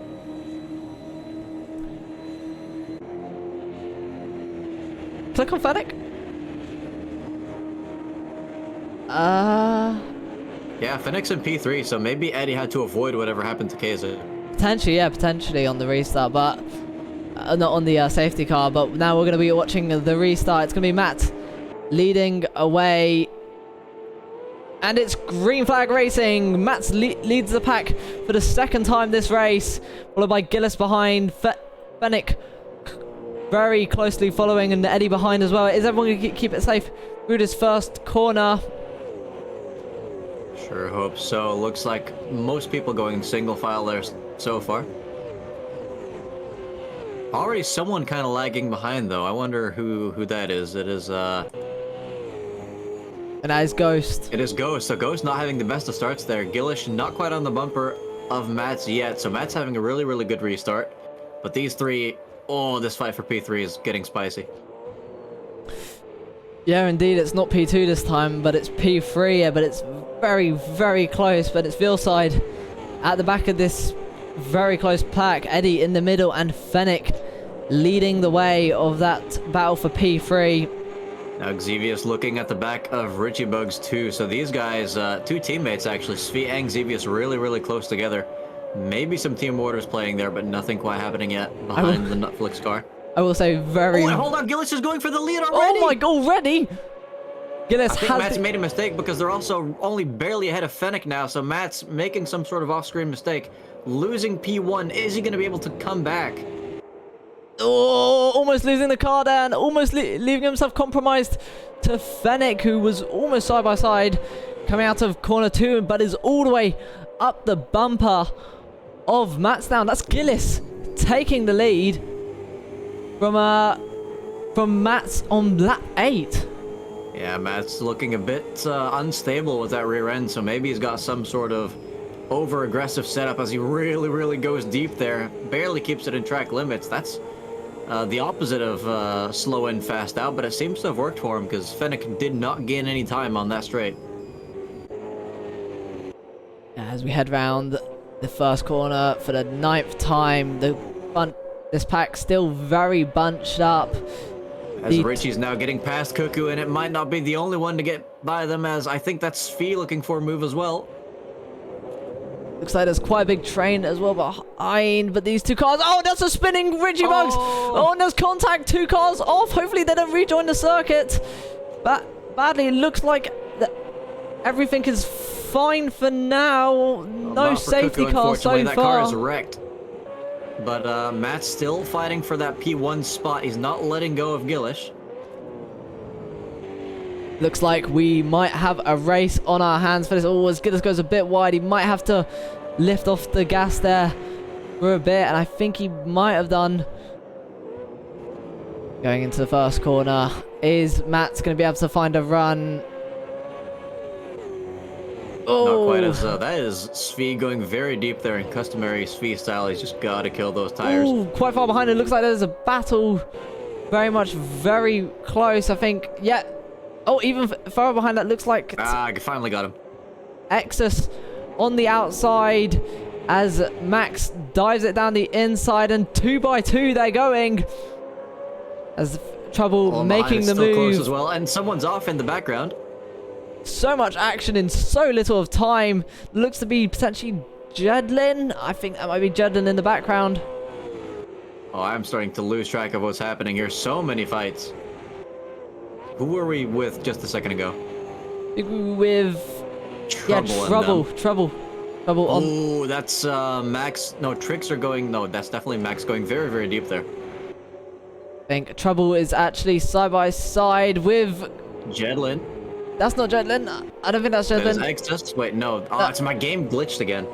It's someone. We'll find out hopefully that. I think that is Escher. Well, hold on though. This is where the real fight's at. Matt's. We have very similar sounding names in here. Matt's is getting even closer to Gillish now, so putting lots of pressure on, hoping to get that lead back early. He's not gonna get to use a pit stop like in one of the early rounds in this season, so he's gonna have to get an on-track overtake unless another big incident ends up happening. Definitely taking different lines there, and Gildish is gonna have to watch out because that is way beyond track limits. Yeah, taking a bit of liberties with the track limits there. It looks like Matt is still hanging on, taking a bit of a wider entry but a sharper exit. I think that might have given him a better run down this next corner. And that's Veilside now looking for a move on Fennec for P3. Going too wide with Eddie as well. This battle for P is extremely heating up, as I think Eddie too wide now. Very, very close here On board between with feet. these drivers. Ooh. Yes, we're having a very interesting look at that bumper there. She's just staring at us. We can zoom in a bit. No, I don't like it. I don't like it. Oh, well, we're gonna zoom in by manner of almost overtaking here on the straight. He's got a really good run on Eddie. Is Eddie gonna defend? No, Speed's just gonna think better of it and go for the next corner. Getting a much better line out of this next corner. Going a bit wide. I think if he looks for a move now, he might regret it later if the penalty system comes into play. But it looks like he has thought better of it. No, he's chucking it down the inside. Is he going to complete the counter move? steering going on there. Side by Still side. side by side. But Eddie's got the inside line, so is he going to be able to keep it for the next corner as well? I think he might have his bumper alongside. Oh my god, I was holding my fully behind breath there. Absolutely holding my breath. That was a very close racing between Svi and Eddie, I got to say. But it's not over yet because these guys are still in a four-way fight. No one willing to give an inch except to track limits, it seems. And Matt's starting to fall behind Gillish a little bit. There's a little over half a second between the two now. Oh, Svi getting extremely close to the back of Eddie, but not getting the exit I think he desired. Yeah, as we grow ever closer to the winking old man on the back of that car. Ooh, very late on the braking. Is Svi going to look for a better exit out this corner, and has he potentially got it? He's getting very, very close to the bumper, but you don't think he's going to be able to look for a move here. He's trying to drag his car all the way. He's going for it. No, he's not. I thought for sure he'd go for it, but he's biding his time to go for maybe a bit of a heavier braking zone. If he goes for too desperate of a move, he's going to break up this fight and lose his chance to at least get into an early fight with what would effectively be P4 or P... Wait, who else is in this fight? This is a fight for P3, yeah. Yeah, battle for P3. It seems like this last podium position has always been a tasty one. Oh, Vilso going a bit wide. The others almost following suit, but keeping it within track limits. And that looks to be Fennec almost looking for a move. There's more side-by-side action here as well. I believe that is, or was, trouble with Jedlin. Hopefully, maybe. I'm still not sure. This pack extremely close. It's bumper to bumper to bumper to bumper. This group is not going to be separating anytime soon. And I can't wait to commentate to curse that in a second. I was already thinking that is a very bold statement to make there. We're on lap 15 of 34, so we're almost halfway through this race. I want chaos. Been a pretty hectic fight so far, and it's largely been uninterrupted as well. Looks like Fennec might have got a better run out of that corner. But who knows? I'm gonna... This is normally the backwards cam, but this time we're getting it from the front. And nice and up close is Svi. I mean, this battle is just insane for P3. I mean, if I was in this, my heart rate would be through the roof right now. Speaking of roof, let's go on board with Veilside for the roof cam, if you can turn that one around for us. Ooh, let's bring it down to this behind, if I can increase. Let's try and get a bit of a higher one, because I always feel like the car directly behind blocks the view of the two others. Is that Is that as high as we can go? we can go as high as we want. Well, really? Yeah, genuinely. Oh, wow. We This is what it looks like when you've got a massive broomstick with a GoPro sticking out of the car. Oh, Fennec almost going for the move there. This is absolutely... They almost rubbed doors. Oh, And that's giving Eddie a chance to slip down the I can zoom inside in of as well. Fennec. I can zoom in as well on this battle. Oh, this is an amazing camera. It's like a movie. Oh, Eddie trying around the outside, extremely close, but Fennec keeping that inside line. That's actually Eddie compromised to Svi. Svi's gonna have this outside line for this only left-hand corner, but it's gonna have the inside line for this right-hand corner, and he's gonna make it back. Well, not back up, but he's gonna make it in to... No, they're still side by side, incredibly close. Oh God. Oh, this is awesome racing. I think we need a bit more zoomed-in camera there. This is... Cars sliding through. Does Fee get a better exit? Incredibly close. Someone else is incredibly close is Fennec to Veilside as well. I'm absolutely loving this camera work. They fly. Oh. Yeah, just looking up ahead at the gap to, well, between Gillish and Mats, these guys are separated by only 2/10 as well, so this fight has gotten quite a bit closer once again. Gonna bring the Forward the lead. Gonna bring the camera down here. gotta land on the car. Let's go say hi to Matt directly from the back. Oh, getting extremely close to the back there and actually compromising his own exit he did. Actually, can you try and zoom in on his face? I wonder how close we can get to those eyes.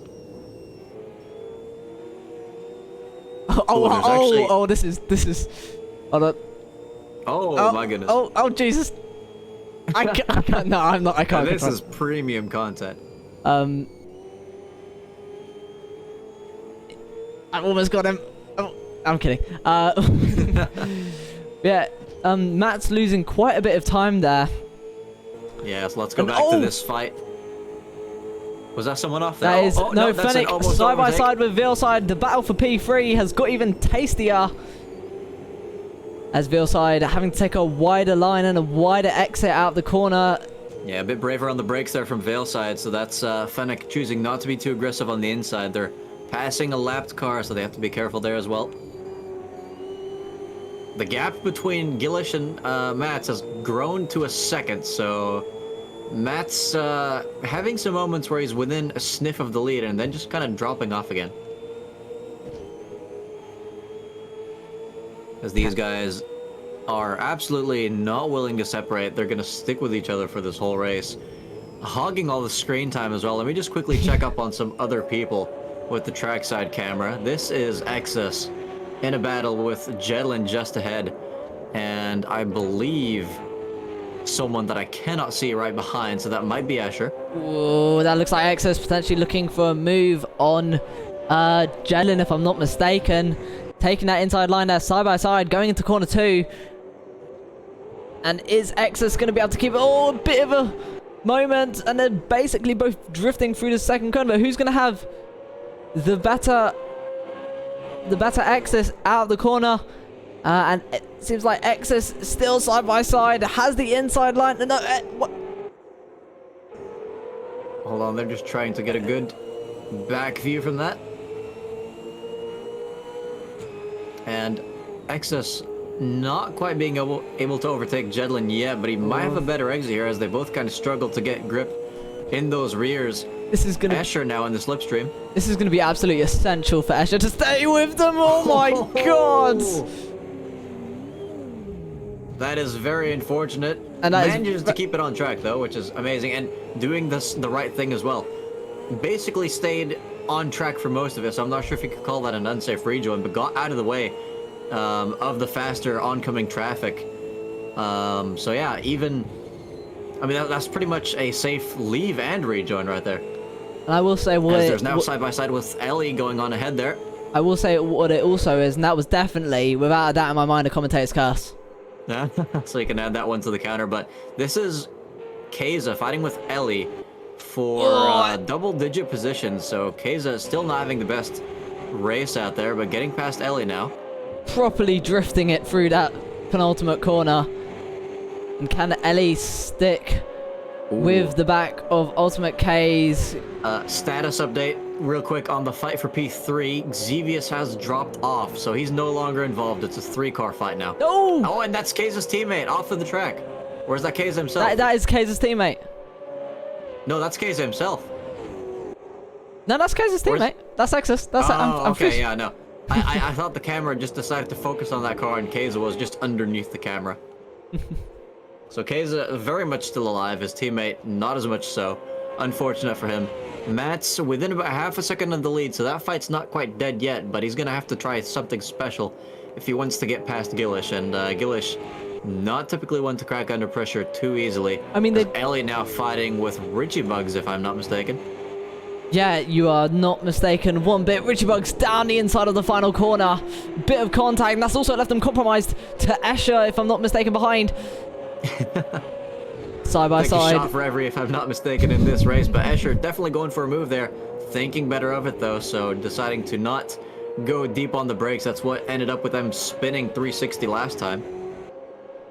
Yeah, indeed. And with Gillis, just as you mentioned that battle as well, I will say they crossed the line, and Gillis with a 54.86, and Matt's with a 54.80. No, 8.8. Sorry. Yeah, 8.8 on my screen. So definitely very, very close pace-wise. It's gonna depend on who makes a mistake between those two for sure. Yeah. Just gonna double check on this fight. They're even closer than before now, just without Xevious. Oh, Eddie's Eddie! looking for it. Incredibly close once again between these three here. We haven't been in bonnet view yet, so it's back to resetting it, and very, very close indeed this battle has been. Eddie getting quite close, and that's a spin. Oh, someone spun off. Oh, that's horrible for Eddie's race. Oh, that is so unlucky. I think that might have been one of the ghost cars there having a spin on their own. Eddie, I'm not sure if he had a spin on his own or if it was a spin kind of reacting to try and avoid the spinning lapped car, but that is massively unfortunate. He's been well and truly kicked out of that battle. And now he's fighting with Trixer and Svi for what seems to be P7 or P6 now. Yeah. And Veilside's lost time too, so Fennec is pretty safe in P3 now. But that front battle though, it's very surprising to see that Matt is still within that 5/10 range, but someone who's within that 5/10 range is... Never mind that. I think that overtake's done and dusted, but that's Veilside fighting Xevious now, so Veilside's had a massive mistake. Oh, and that's another car off. I don't know who that is. I think that might be Eddie's teammate, because I don't see Eddie dropping. I think that was can't remember the name, oh god. But hopefully it'll come back to me. But Xevious all over the back of Veilside, and Xevious very much on the hunt for that P4 position. Yeah, so it's a little interesting with this fight. These guys have been pulled apart and they've already been reunited, at least half of them. So this fight now continuing for P4 instead of P3. They're about 3 seconds behind Fennec. So if they can maybe go a little easy on each other and pump out the fast laps, they can catch Fennec by the end of this race, provided he doesn't make any major errors. Yeah, indeed. I mean, if they just work together, they could... Hold on, Svi side by side with Eddie. Oh, Svi's down the inside, almost hitting... Oh my Look at that rotation. god! That was very, very close, and it looks like Eddie is still wide with... too wide with Svi. Eddie's got the inside. They're door-to-door. Svi just staying ahead. Yeah, coming so into the final Eddie's corner. Definitely still got a chance for some good points here. It doesn't seem like his car's been damaged after that minor contact with the big ghost moment car. for Svi. Oh. Yeah, Svi managing to save that one. Very, very nicely done indeed, but it's going to have cost him a position. And Trixer as well. It looked like he was driving a pendulum rather than a car. Yeah. Oh, Svi being forced a bit wide there. But still, side by That's the side. ghost car spinning out again.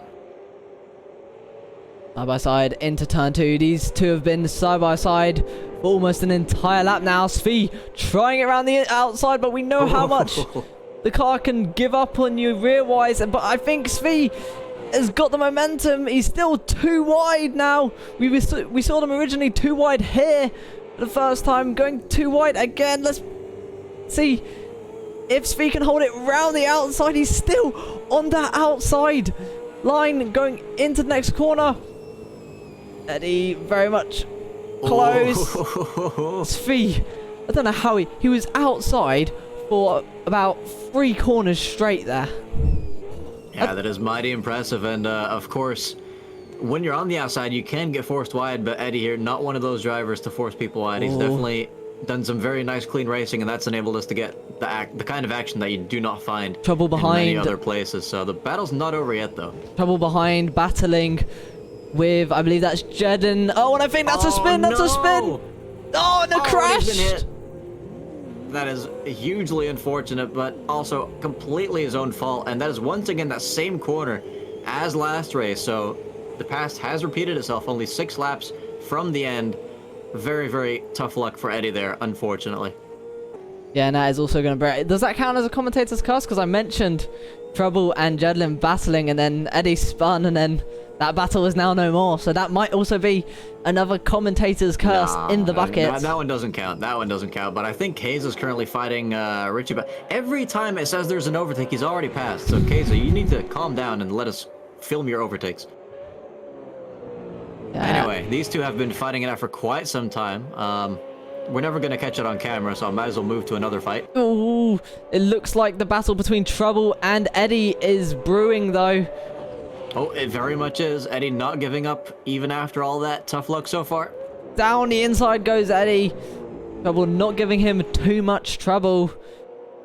But as I say that, it look no Trouble potentially staying behind, getting a ever so slightly better exit, but not enough to get side by side with Eddie there. So, move up. And I believe Exus is currently battling someone as well, or is that Kayza himself? I think that might be that's Kayza himself with Richie. Okay, no, these guys are definitely desynced because it just said Richie Bugs overtook Kayza, and he has very much not done that. So the game is lying to us. On you lied to me. No. A little bit of an ASDF thing for those who don't get that. Also, don't search it up. Oh, we've got someone moving slowly on track. I don't quite know who, though. Looks Mats to be has dropped a full second from Gillish again, so he's only got 4 laps to launch another attack on that P1 position. That's not a lot of time. Looks like Eddie is also going to be looking for the attack on Escher in these next couple laps. Those two very close to each other. But Richie Bugs really close to Ultimate K's as well. And I think we're going to have to stay on board with this front group first. Oh, never mind. Go back to Eddie. Go to Eddie. Go to Eddie and Escher. Quick. Where is Eddie? There he is. As I think Eddie's just made the move. But then Trouble behind could look for a move hold into... on. Matt's a spun on just 3 laps from the end. Oh, and could that leave him compromised to Fennec? P2. Fennec is very, very close. And I think Matt's tyres could also be very much destroyed. They're side by side going into the penultimate corner. Can Fennec keep it around the outside? No, Matt's defending that position. But we now have ourselves a battle for this P2. Yeah, that's an immensely costly spin for Matt. He's lucky that it hasn't cost him a position yet, but those tires are not going to like him after that. And Fennec now, Mr. Consistent, well within a shout of a P2 finish now, which I'm sure he was not expecting at the start of this race. Gillish can really just bring it home now and finish with complete inner peace. Let's quickly double check if Eddie is still in a battle. It seems to be over. I think that was with Escher, if I'm not mistaken. Yeah, it was with Escher and Trouble. Very close they were, but within a lap, it seems to... What's happened to Trouble, actually? Trouble's in P15. Yeah, Trouble's lost a bit of time there, so that's not very good for him. These guys, though, still quite close. This whole pack with Xevious, Max, Svi, and Trixor all still duking it out in the final few laps. But it's closest here for P2. Let's go on board with our P3 driver. At the moment, they're going to have to navigate another lapped car. It goes going a bit wide there, and Fennec's going to have to pass. And Matt's taking a very odd line into that corner. That was a very sharp angle. Yeah, indeed. Definitely not the best line, but he seems to be getting away from Fennec. Fennec maybe has a bit more downforce because he just never really seems to be catching Mats on the straights. Yeah, through the corners, Fennec looks as stable as can be. Meanwhile, you got Mats pretty much going wide at most corners. Also, is this a double team fight going on This here? is a double team fight. We are witnessing Max versus Xevious and Trixor versus Svi. It's... Yeah, Svi just having another massive drift in that corner. Yeah, it's the... If I can find it... It's the I don't know how to pronounce it. Saigen's Racing, I've definitely cocked that up in some sort of way, versus Team and Matt. I'm pretty sure it's Team and Matt. Sounds about right. These two, though, still no overtakes, despite the game saying that there's been 100 of them, but they are closer than before. Richie may be going for a last lap move. In the meantime, though, the leader is on the final lap. I think we should stick with this battle first, because it's Richie looking to the outside. Ultimate K's defending the inside, and there's still two wide, very close, almost being forced out. And Gillis crossing the line, but this battle extremely close, bumper to bumper. And is Richie going to look for a move in his final corners? He's so close to the back, he's going to have to look for it into this final one, but he doesn't have the momentum, and that's going to leave him having to stay in those final positions. As we see, it looks like Mats has actually lost a spot to Svi as well, so that's a change in the team battle. Now Keza still ahead of Richie in the final corner. He brings it home as well. I think trouble here well behind Ellie, and Exus is nowhere to be seen, so that's not quite... Yeah, I think all the battles now have finished, so that was a very, very exciting race.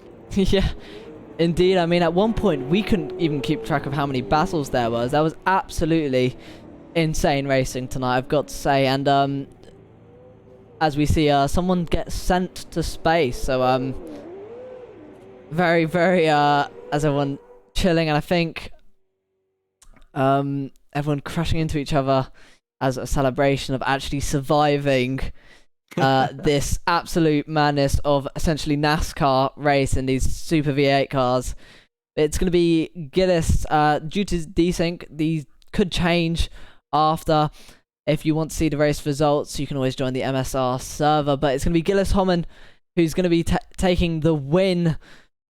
Matt's in P2, not able to attack as much as he wanted. Fennec with great result in P3, Vilsai P4, Xavius P5, Svi in P6, Max in P7, Trixor in P8, Jedlin in... Oh, I'm also going to say the replay quickly. Jedlin in P9, Osmo Kez in P10, Richie Bugs in P11, Jedlin in P12, Asher in P13, Ellie in P14, Trouble P15, Exus in P16, Cuckoo P17, Dina P18, Fox P19, Shad P20, Nanomech in P21, and Ghost in P22. Now, I believe Mats has the fastest lap in this race. Eddie not quite on the ball for this one. And yeah, it just goes to show, if you want to have that ultimate pace, you got to sacrifice at least one spin during this race. Yeah, indeed, indeed. And I'm going to quickly see if I can bring up, yeah, the curses. So, if I'm not mistaken, we definitely had one, but there's one which is definitely under investigation, which was that battle one. Which I don't know, but I mean, if you say it wasn't, I'm gonna go by that, because we're already into double digits as far as I'm concerned in this league, and it's just finished round one. So if we're gonna carry on with the way we're carrying on, we might as well be the FIA at this point and rig the races. I'm kidding.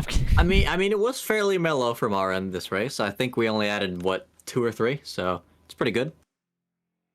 Yeah, indeed. But it looks like everyone has hauled into the ready for interview.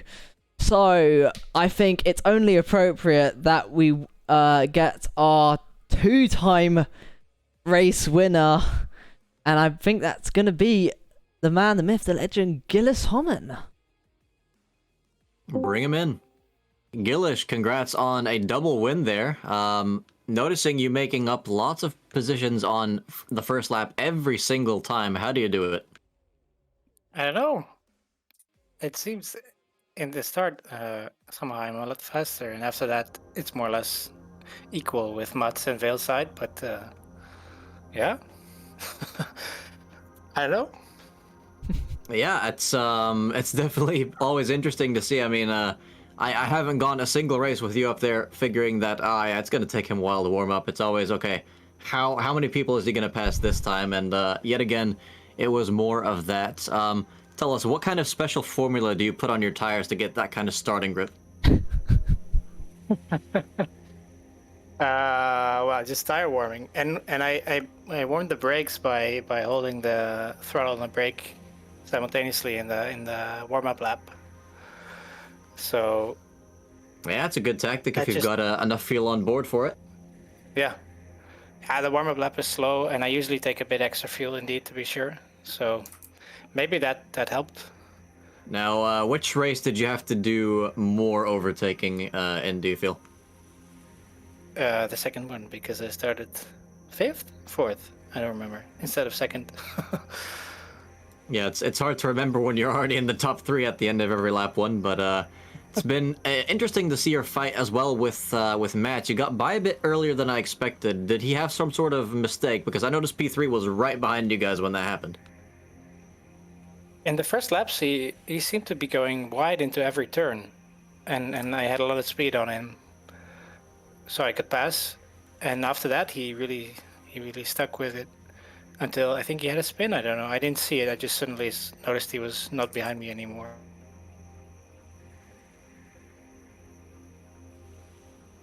Interesting. We saw him have a spin towards the very, very end of race 2 and then still hold on just ahead of Fennec. How much practice did you get in for this race, though? Because, I mean, you led for most of it. Yeah. And the lap times, I don't think you got any fastest laps this time. No, indeed. I did 2 sessions in the time trial. One last week somewhere, and then one yesterday. Like, I don't know, about an hour's practice. It's only 4 turns, so. Yeah. I mean, that would give you the illusion that it's a pretty safe track, but as we saw for some of the controller players, not quite the case. And that is actually one thing that I mentioned earlier as well, is everyone who had a fastest lap tonight spun at least once during their race. So it definitely seems like there is maybe a threshold that you shouldn't quite cross with either the setup or how much you're pushing. Yeah. I think compared to some others, I'm not sliding so much. And the latest update, the last updates to the game also made the cars a bit less forgiving. So the tail happy guys will have a harder time, I think, to keep it going like that. Yeah, we'll have to see if they can try and conquer this update. Now, final question I have for you, since you didn't give us too much to commentate about. One thing, the first race, I wasn't sure if I'd opened my radiator enough, so I was short shifting most of the time. Not a lot, but still really avoiding red line. But yeah. Yeah, how hot was your engine for that? It was 127, which in hindsight is, I think that's all right, because my second race I didn't take care, and it was also 127. And you did not change setup? I increased the radiator opening 5%, one click. Oh, fair enough. So. I have forgotten my question now, though. So Nismo, can you ask him a final question? Yeah. I mean, the main thing that I noticed about your race, considering that at most of the time you are completely just leaving the pack, is at the start you seem to just. I mean, I know we've mentioned it, but the confidence compared to other drivers that you seem to have. A lot of drivers look like they're taking it quite a lot easier on that first lap, but you just seem to. I mean, you made 2 positions up on the first lap against this high caliber of drivers. I'd probably completely. You'd overtake me in an instant. I'm thinking, but I don't know how you do it, and whether if you just look at every lap as the same lap, or whether you maybe do take it a bit easier, but just try to be a bit more risky compared to some others.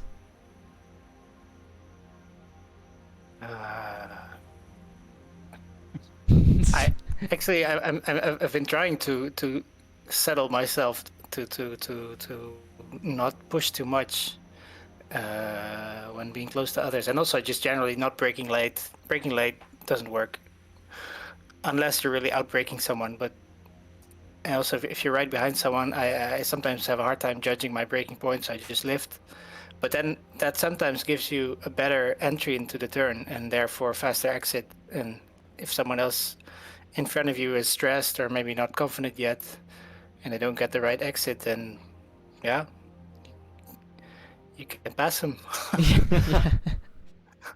Well, yeah. I'll ask one quick question before I have to leave you, and that's after this first round, what are you going to be looking forward to for the rest of the season? Because I think, was it you the last time? I think you said you were looking forward to Rio Honda. I think it was you in the preseason who said. Yeah, before you told me that it was wet. Have you had a look at the conditions now? I And, know it's wet now. I haven't yeah. tried it. I haven't tried it. Yeah. So But what? actually, I'm curious because of all the changes to the game, and yeah, maybe it will be good now. But previously, I was always just completely burning the tires in any car in the wet, so didn't really enjoy that. Maybe let's hope it's. So you're saying you want us to drive in a thunderstorm instead to get a little bit more cooling for those tires? Cooling, yeah, that's right. Yeah, thunderstorm is certainly better than light rain. Well, that is Well, unless actually you quite can, true in this game. Yeah, it's very, very different from other sims. yeah, unless you can switch to slicks, then obviously Fuji it's be like. fine. Yeah. But yeah, Gillish, thanks for coming on, giving us some pretty impressive performances once again. Maybe we should just give him a qualifying ban next time and see what that does to his race. But yeah, looking forward to your future performances, Gillish, and as always, hope to see you next time. Yeah.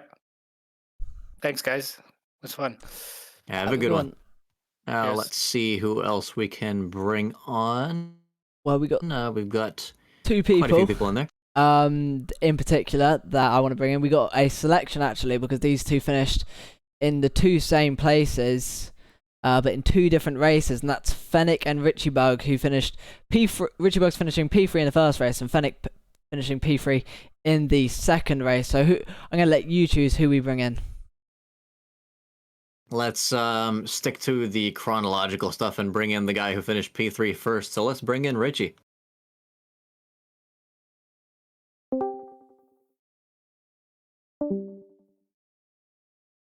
Hello, Rich. Oh, I think Fight with Keza in race 2.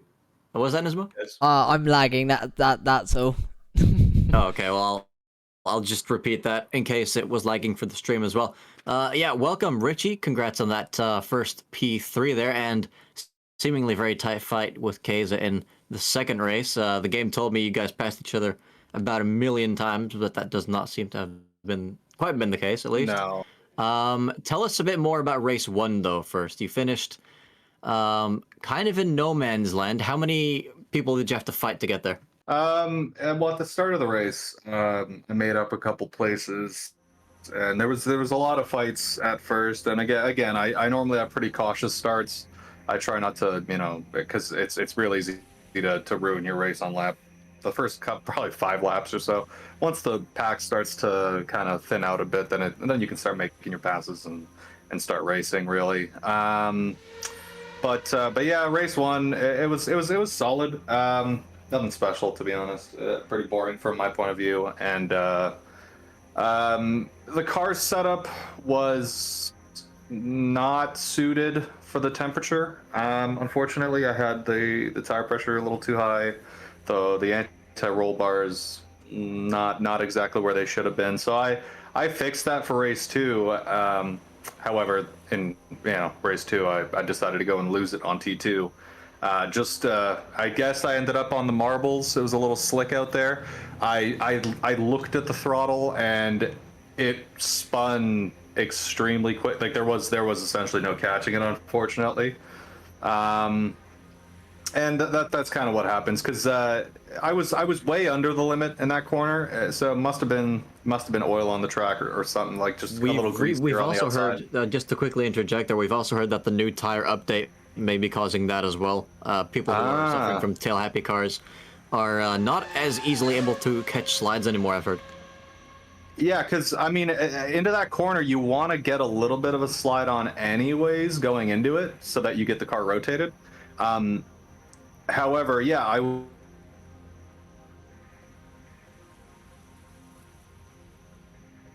It was quick. I believe you cut off there, Richard. Could you maybe repeat that last part? Yeah. So I was just understeering, and as I picked up the throttle, I was kind of on the outside, and it spun so quickly. Normally, we do lots of drift stuff over on our server, so normally I'm pretty good with that stuff. I'll catch slides, all day long, no problem. But it was a very strange slide. So maybe it does have something to do with the update. Maybe it's a skill issue on my part. But it was very weird how it happened. And then later on, I had the battle with Keza, which was that was a lot of fun. I almost had him, I think 2 or 3 times. But yeah, I mean it is what it is. It's not my best race, not my worst race, but at least I had a good fight with Keza. Yeah, about that fight with Kaze, what would you say was your biggest challenge in that battle? Like, what's the main reason you couldn't end up overtaking him? So in the first sector, he was faster. He was using a little bit of the track limits on T1, so he would kind of pull away at the first part. So as you do when you're racing, so I started doing it as well, because at that point it kind of neutralizes the race anyways. To be honest. But yeah, so he was doing that, and then he would normally, even without doing that, he would regularly get a little bit faster exits out of T1. So he was pulling away T1, and then I would catch him T2, and then through the windy bit I would catch him. So it's potentially a difference in setup as well. Maybe he had slightly lower downforce than I did, or whatever it was. But it made for good racing because he was faster in the first half of the track, and then I was faster on the back half of the track. So I was catching him pretty quickly on the back half, and it made for good racing because I had to try to eke out that little advantage in the first half, and then I could see that he was trying to push in the second half. Sometimes I could see he was overdriving it a little bit, but yeah, that's all part of the game. I do just want to quickly... I'm not too sure if those feelings are reciprocal, though, because it seems that Case is going to send you an invoice of the cleaning company citing that he almost shat his pants due to you. Yeah, no, that last lap was really close. I mean, we were side by side for 2 of those corners, and I mean like properly side by side. Like it was...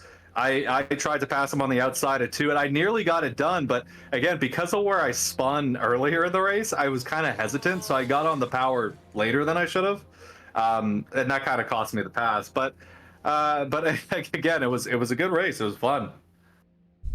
Yeah, I mean, I can definitely hear it in your voice that you had a good time, so that's what we love to hear as well. Speaking of having a good time, which one of the next races do you think is going to be the most, maybe not fun, but most competitive? Oh, I haven't even looked at the calendar, to be honest. I didn't even know what track we were racing until the practice lobby was up today. So fair enough. So I didn't have any practice at all.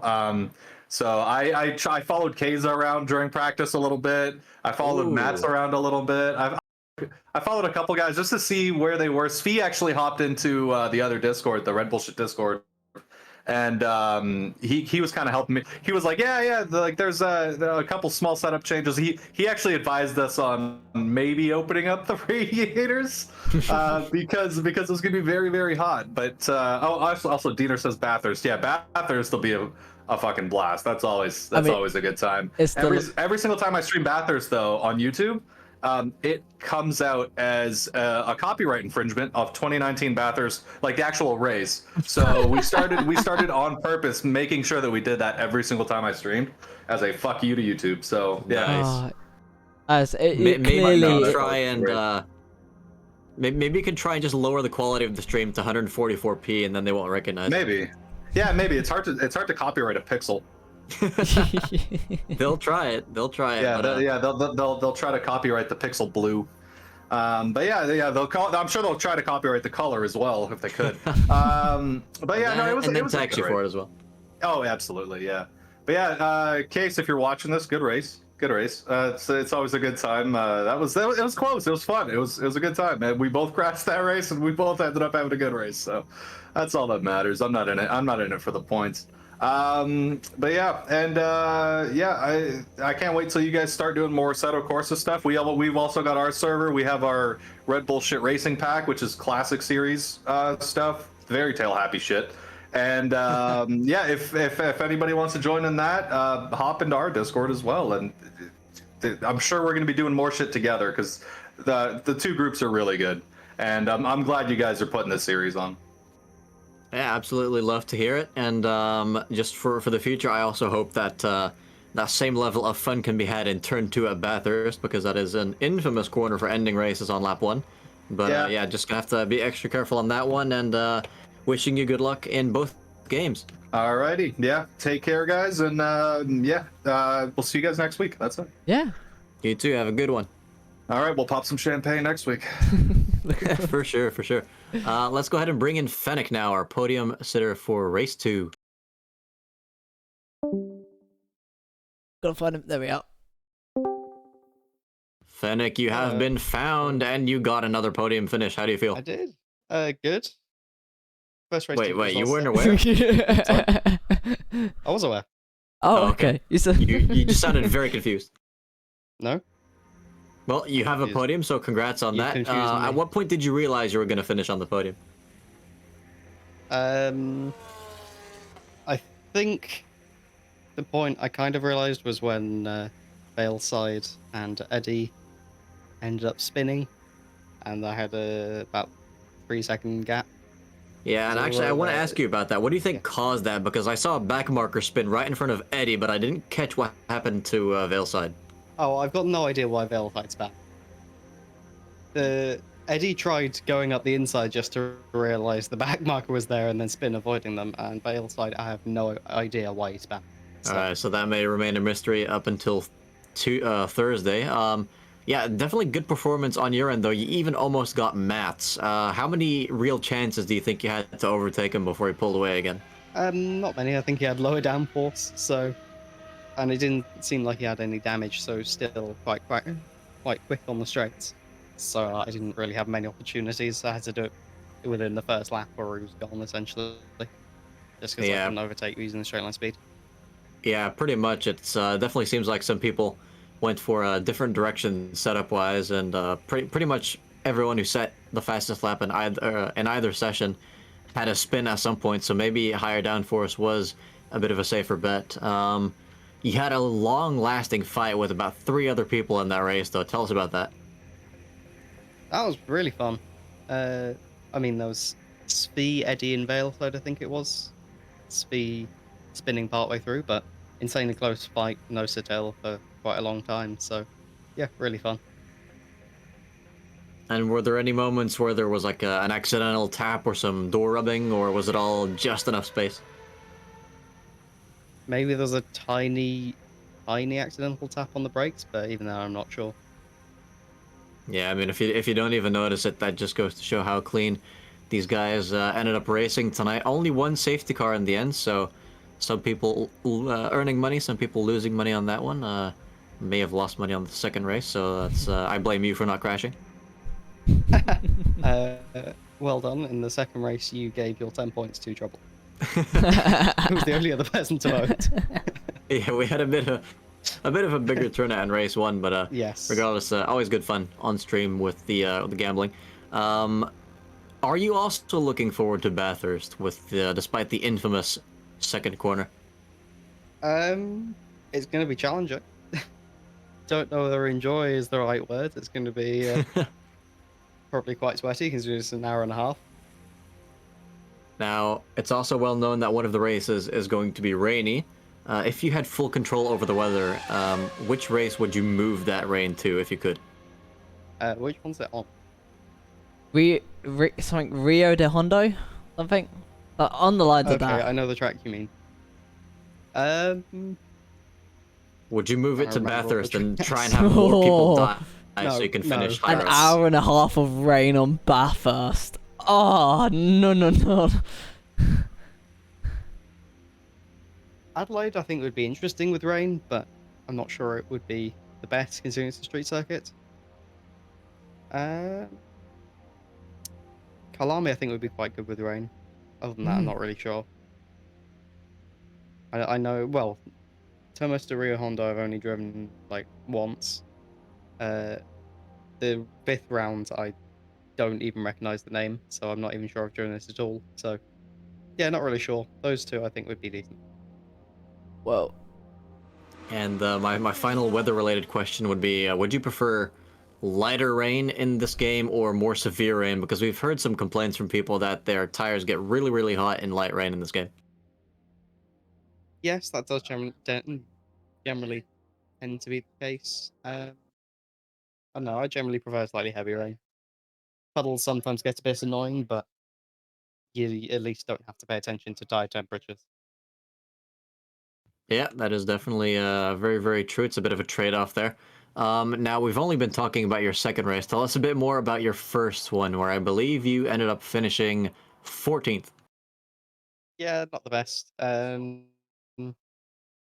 Towards the start of the race, Xevious went for a move and essentially just pushed me off the track. Ooh. Thankfully, he didn't get any damage, but dropped me to 20th. Started coming back, I think I got up to 9th or 10th, and then towards the end, I pushed Xevious slightly wide, so I guess that's the other way around then. So I'm guessing neither of you are gonna take those to the stewards. I'm not sure. I think he span on exit after my contact, but I'm not sure it's because of my contact. I waited quite a while. Yeah, I do remember you saying, yeah. To 14. Otherwise, I would have been, I think, 10th. But you still ended up finishing ahead of him, right? Yes. Well, I was originally going to wait because of the contacts and let him through, and then he essentially seemed to catch it, spin again, and I waited to see how long it was going to take, and it was going to take a very long time.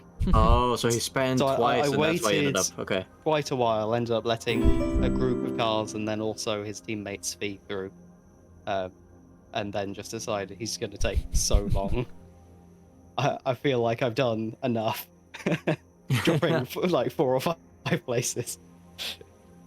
Yeah, I definitely think if that does get taken to the stewards, they probably won't ban you from the league, so don't feel too bad about that one. Also, Nismo, you were being accused of theft for 5 months now. Shame on you. Fennec, do you have any closing statements you'd like to end this interview with? No. See you next week. Alright. Alright, see you for the next one. Yeah. I've just got to mention, it's a voluntary... Yeah, I can't say that word.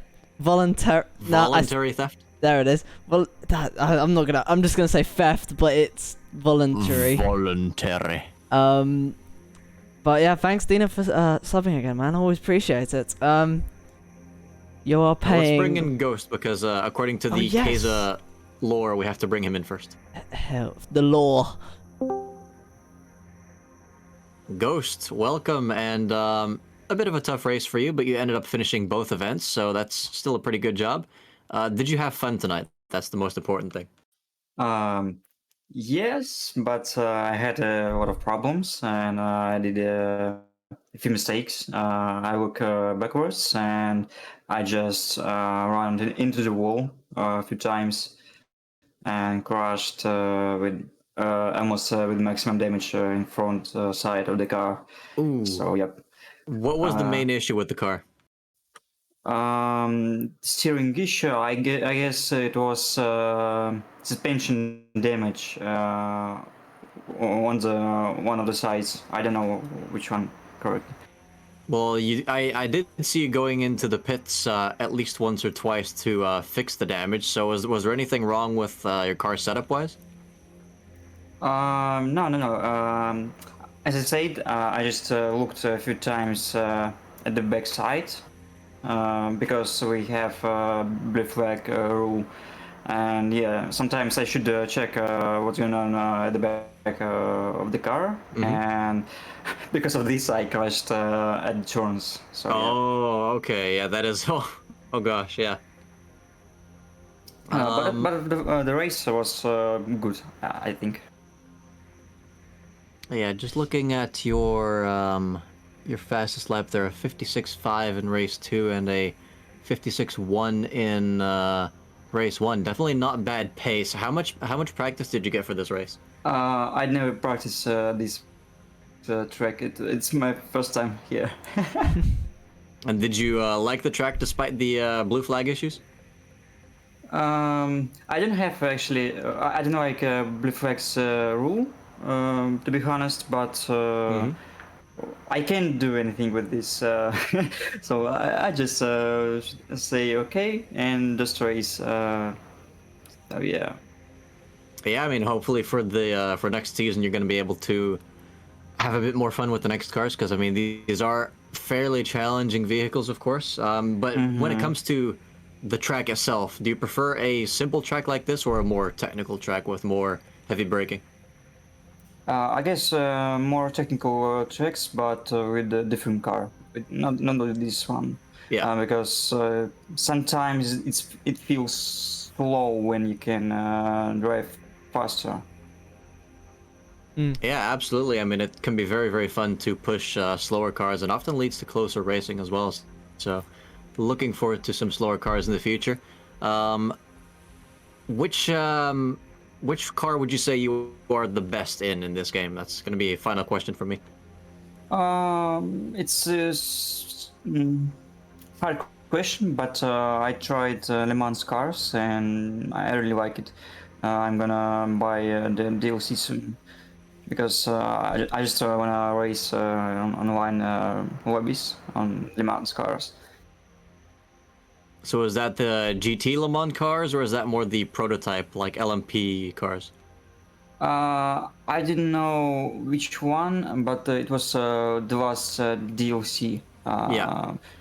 Um, I can say really, I forget it.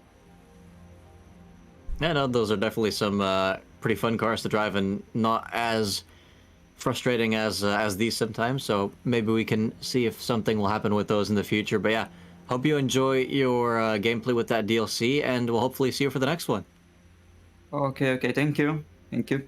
Yeah, It thanks for was a coming. pleasure.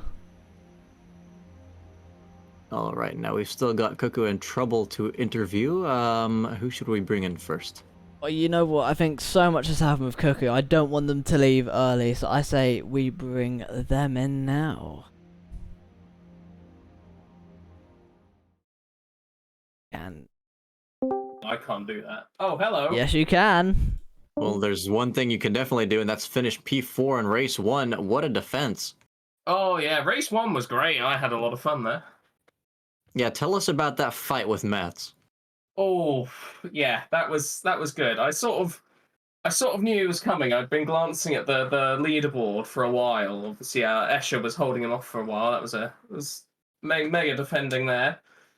And I'd just sort of been focusing on closing in on bugs, because I seemed to have a slight advantage over them. So I'd been closing in for like 15 laps or something crazy after I got into P4. Mm-hmm. And I just went slightly too hot into turn 2 on like lap 29, I think. And yeah, just understeer, touched the grass into the barrier. I got some light damage, and then obviously that eliminated what was left of my gap to Mats and Escher. And then there was like, right, four laps with Mats on me. That's Wait, so you're saying you had damage during that fight? I did have damage during the fight, yeah. Wow. I had some slight front aero and front right suspension. Yeah, I was absolutely not aware that you were driving a wrecked car during that battle, so more power to you. That's amazing to still be able to stay ahead, but I did notice. It wasn't bad, but I did have some damage. No, yeah, I mean, when you're fighting Mats, you pretty much need every millisecond you can get, especially with his straight line speed, but he did get by you fairly, well, earlier than I expected, let's say, but you managed to come back at him. How did you go about doing that? So it's funny actually, because this goes all the way back to practice. Because I'd been doing my practice laps, and I was doing a long run in practice, and he'd cruised up behind me, and I was like, let's just sort of get a lay of the land here, see how these cars behave. So I just kept driving my lines as normal to see how easy it was to pass someone around here, and he couldn't really get past me when I was getting my lines perfect, and then when I made a mistake, he cruised off into the distance. So I sort of knew if I could get everything just perfect, he would have quite a difficult time getting past me. Mm-hmm. So yeah, out of that final corner onto the main straight on when he did get past me, obviously he got the slightly better entrance, and I knew there's no way I'm defending it into turn one, and the only way I could possibly get past him was to sort of try and bait him into going wide in turn one. So I'd already decided before we got to the corner that I'm going in slow and I'm really maximising the exit, and thankfully that was enough to get me. He did go deep into one. He went to the outside curb, and then I'd gotten the switch back, so I didn't have to get off the power or anything at all because he'd gone deep onto the curb. So that put us side by side again with me on the inside, and then I was just confident enough on the brakes to hold it into turn two. And he couldn't quite do it. And then I think a couple laps after that, he locked the brakes up into turn two. He went way too hot trying to get past me, and that put him in the wall. And then I think the 3 cars behind him got past him after that. Yeah, that was a pretty dramatic end to his race, still finishing, but not being able to capitalize on Keza not having a good race one either. Yeah, mega battle there.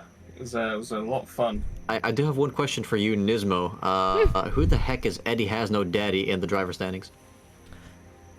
He was supposed to be joining us, but he got swapped with the reserve driver.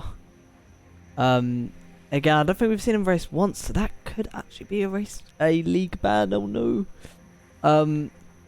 Because I don't think he's come up to any of the sessions yet, so that could be potentially his seat swapped out for this season. Oh dear. Very interesting indeed. But yeah, Cuckoo, you are currently only, I mean, these are the preliminary standings, but you are only 3 points behind multiple championship winner Keza. Do you think if Keza has less than stellar races like this, that you'll be able to challenge him in the standings for the season? Yeah, I mean, to be honest, I think I should be ahead of him anyway, but I got super unlucky in race 2. Yeah, we caught that as well. That was pretty painful. Yeah, I think K's obviously had that spin, just the safety car incident, so I got damage off that again.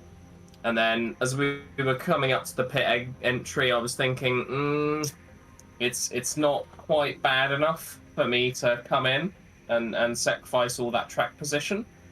So I stayed out. I made a slight mistake into turn 1. Bugs got past me, and then like the very next lap, they went too wide into turn 2. Dropped the car when they got on the power because they hate getting on the power when you're out that wide in turn 2. And then unfortunately I was just right behind and had nowhere to go, and that yeah, got squeezed straight into the wall.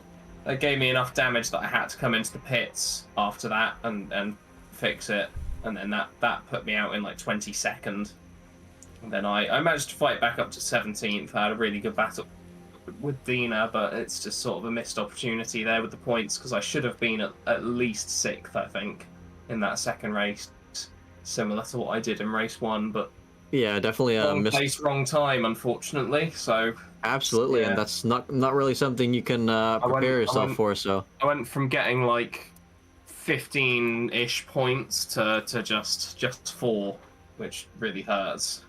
Because it's not like the points are halved for the second race. It's full points for both races, which makes it more painful.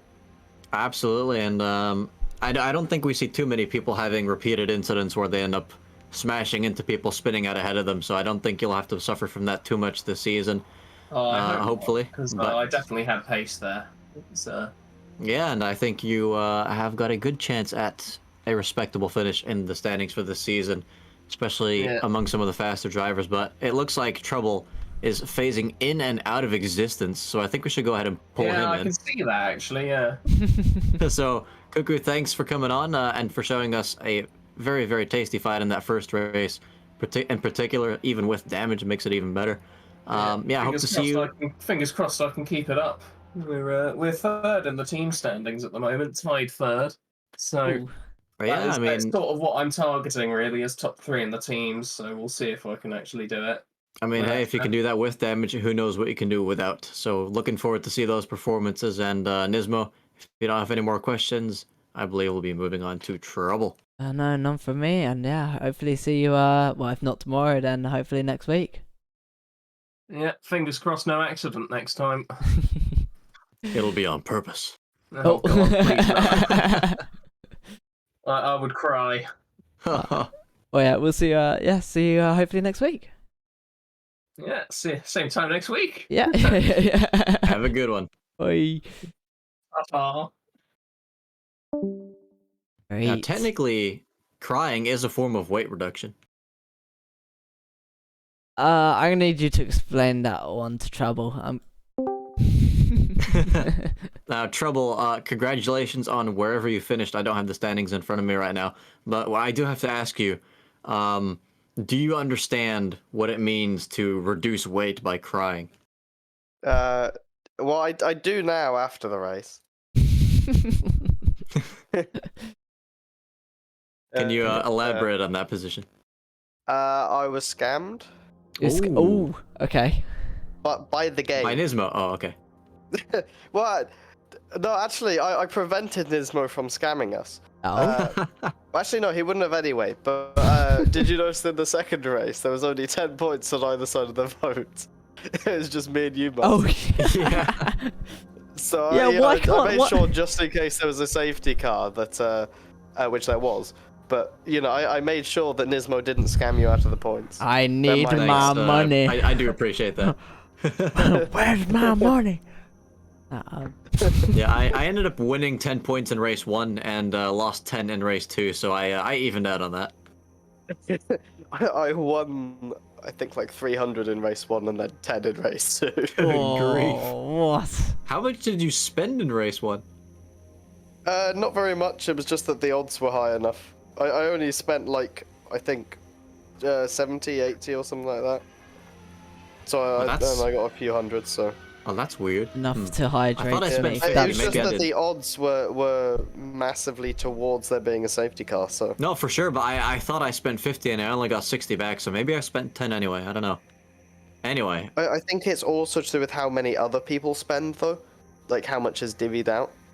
Yeah, yeah, but you got a lot of money from race 1 and I didn't quite get that much, so Oh, maybe I didn't get as much as I thought then. Maybe I only got like 150 or something. that could be.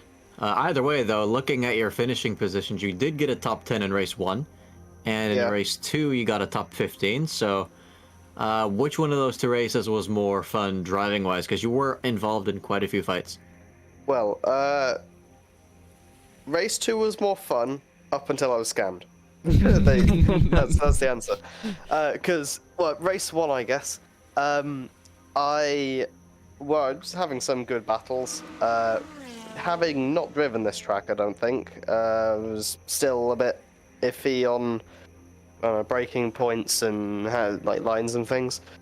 And all in all, it was going pretty well. I got a good start, gained a few positions, and then just the inconsistency of the car struck, where I just took a like tiny bit different line to normal on the second corner, and despite not really being on the power, like I was just hovering on it a bit, the rear just snapped for no apparent reason. Managed to catch it, was like, oh yeah, I've got grip again, and then tapped the throttle and it just snapped again, and I couldn't catch it the second time. You just asked for it at that point. I've got grip. But I wasn't asking for it. I was like, a feather might as well have been on the throttle. There was no pressure whatsoever. It just went bye. When you think you're In that gonna Yeah, say might that. have something to do with the new tire model. Could be. But yeah, it just went. But after that, it wasn't a problem somehow. Like, I don't know. I just, it went fine from the rest of it and managed to get up to 12th. And then there was an incident with Xevious and Fennec on last lap, so got up to 10th. Hey. Yeah. I mean, Yeah. then there's the second race. I didn't do so well in qualifying, so I was back in like 17th-ish. So somehow I still gained positions in that race. Immediately got into a massive fight with Dina, which was literally like every time I'd get a better exit from the corner, and every time he'd basically defend the inside. It took so long for me to get past, and we were so close for ages. We were probably like within half a meter for a good like 5 minutes. Well, not 5 minutes, like, yeah, I don't know, a few minutes. That was a bit mad. Eventually, he was fighting with, I think it was Escher, and it messed up his exit a bit more, and I managed to get past him on the straight rather than the brakes. So eventually, I managed it. Nice. Yeah, this track Did you get to overtake Escher too in that fight? Not in that fight. It ended up effectively turning into a separate fight, where Escher got away a bit, managed to close up, and then started another fight with him that went much the same way, where it was just sticking very close together, going back and forth, and eventually I managed to get a better exit and do it on the straight after the first corner. And would you say this kind of race is more entertaining, or do you prefer a track where overtaking is maybe a bit more easy? I think in this case it was quite entertaining because everyone's very close together. If it had been this difficult and there hadn't been as many fights to have, it probably wouldn't have been as fun. But just the quantity of the fights in this made it really entertaining throughout. Because, I mean, once I had the fight with Escher, I eventually ended up having a fight with some more people, like Exus, and a similar sort of fight where it was just, yeah, trying to constantly, not quite dive bomb, but get the exit.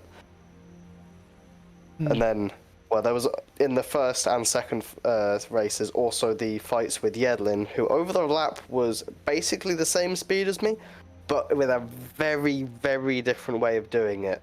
Because the man was a missile on the brakes, like, would brake really late, basically felt like I was getting dive bombed every time, and still make the corner perfectly fine, but then just meant he didn't get as good of an exit. So by the end of the straight, it would even out, but every time it was just like I felt like I was being dive bombed, and then, oh no, he's done the same freaking lap time, despite literally having the opposite of what I was doing. And, I mean, if you kept on doing that, did you eventually not switch to just defend the inside line, or? I did sometimes, but usually that then, in some cases, at least later in the race, once the front tyres were worn, the fronts were being, well, basically making it a bit understeery, which meant that often if I was then offline, it would really mess up my exit. So there was one time where I stuck to the inside, but basically just couldn't get the exit, and he overtook me anyway. So, it was just a bit of luck and hard defending. Yeah, I mean, those are all tactical things you got to keep in mind when you're racing someone who, well, is probably around about at the same pace on this track. And I think we've seen it as well, where some people maybe tried to defend the inside line in a corner where the inside line is just going to either make you spin out or completely ruin your exit too. So sometimes just kind of hoping to stick to the middle ground, and then, well, sticking to the middle ground and hoping they don't throw it up the inside is the way to go. But yeah, depends on the track and the corner, of course. Well, the funny thing with this track was that the inside was always where you wanted to be at the apex. You never wanted to be at it on the entrance or exit, because the corners are so long that there was a couple of corners where you could try sticking to the apex and that would be fine. But some of them, if you tried going from the inside and you drifted wide, you were just done. Yeah, and all the corners are going in the same direction, so yeah, you can never really switch an outside to an inside, except for in the kink, but that's not a real corner. So. Oh, actually, speaking of all of the corners more or less being in the same direction, in qualifying, one of you two gave me the idea to make my setup asymmetrical, which I think did help. So thanks. Yeah. Wait, do you remember what we said to give you that idea? You just said, like, or basically what you just said. It was like, oh, all of the corners are in the same direction. I was like, oh, why didn't I think of that? It's an oval. Let's just make it asymmetrical. We're about to go NASCAR. Yeah, big brain stress there. Yeah. And you accidentally. ended up finishing ahead of the pole sitter and fastest lap score of race 1 as well. So definitely not a bad job by you, finishing within about half a minute of the lead, which Yeah. for a race that lasts half an hour is a really, really good job. That's only a second lap to the leader. You say that, but it would have been so much better in the second race. Which I guess leads me on to how I got scammed. Which was, funnily enough, Eddie. Because Oh, I we were remember in a this actually. We were battle on board with Eddie with actually. Yedlin was diving up the inside of me. There was Eddie just ahead, as well as Fee, I think it was. Yedlin dove up the inside, so I was on the outside. Eddie span out, and because I couldn't go to the inside, I had to go to the outside.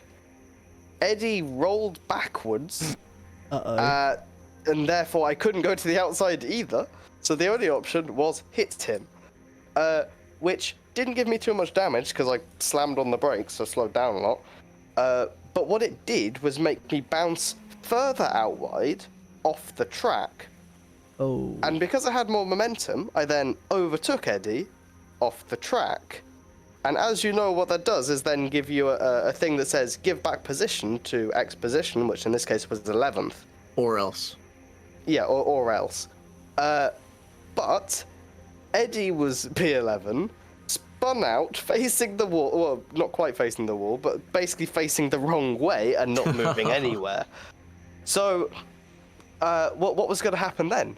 Oh, well, whoever was behind Eddie in position would be that. And that person being Ultimate Kaiser, like 5-6 seconds back. So I had to wait 5-6 seconds while the time was going down. So I couldn't try and like leave it to last second, or I would have run out of time for it to give me the penalty. But basically, yeah, it just meant that I lost the place to Kaiser, which included effectively an extra 5 seconds of waiting in and of itself.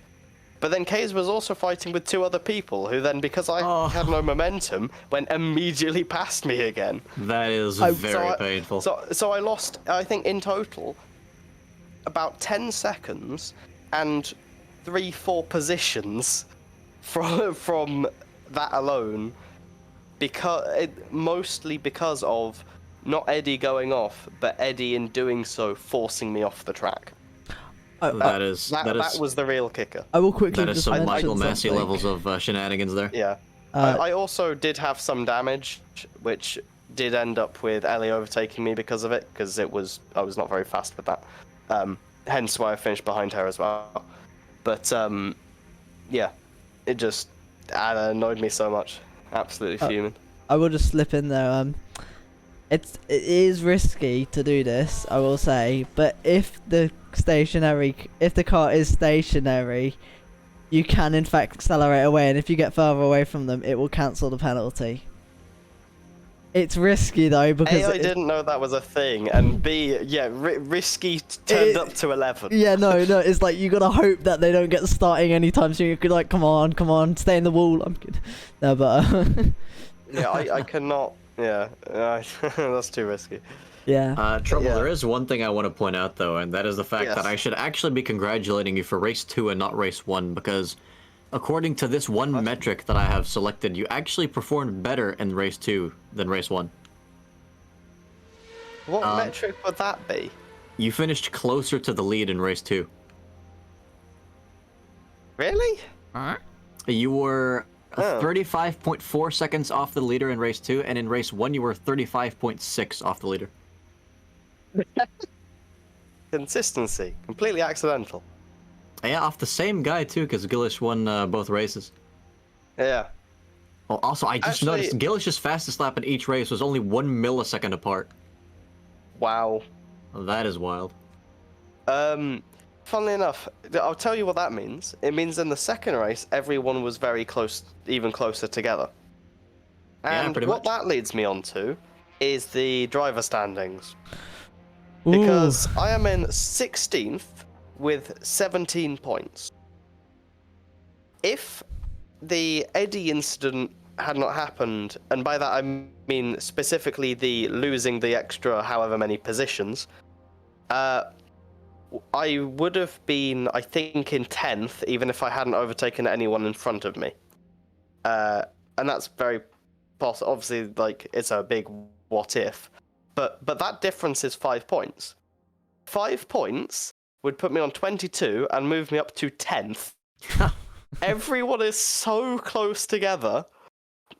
Between me in 16th and Ultimate Kaiser in 6th, there is 9 points. Oh my god.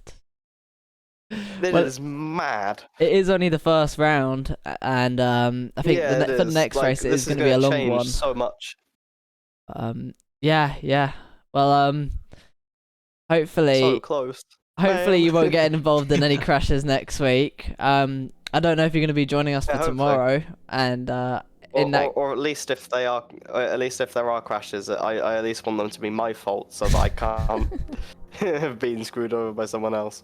And then Or you'll the just game. get 50 penalties. Well, no, if I mess up on my own, there's no penalties coming for that, as long as I don't take anyone out. You know, got to crash cleanly. yes.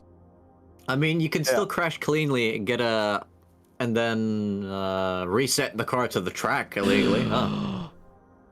Blasphemy. I don't do that. I actually, I don't even know if I have that bound. You probably should. In Yeah, case you just end in up case you get flipped upside over. down. I mean, well, we'll find out if I get flipped upside down, because then we'll know. No. But yeah, fingers crossed that didn't happen.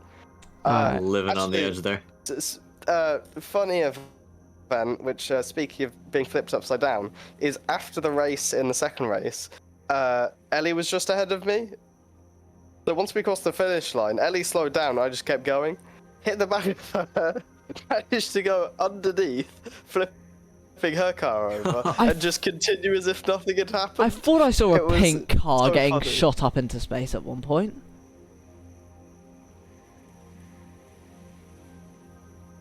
Yeah, you know, there's no explanation needed for that. But yeah, fun. Well, yeah, hopefully your race next week is a bit less eventful, but also a bit more, a bit better race-wise. Nismo, boring race is confirmed. I always want chaos. Actually, no, I want to steal everyone's points. I want whatever no one's voting for. Yeah, which is why I have to vote against against my. How dare you go against the system? Yeah, I can't let you steal people's points. I am the Simple. government. I don't I'm want kidding. you having a monopoly. But yeah. All right. Well, until next time, we will see you hopefully next Monday, if not tomorrow. Yeah, hopefully. Have a good one, Trouble. Thanks. Oh. Yeah, what a race! What a race that was. Honestly, saw some absolute side-by-side action on this extremely quick track, where momentum was absolutely key and overtaking was as hard as can be. Did a little rhyme there. But thank you everyone for watching. Tomorrow we have a AC event. I don't know if I'm streaming it yet, depending on how many people, but if a lot of people turn up, then I will be streaming it. So be sure to join that if you're unaware about it.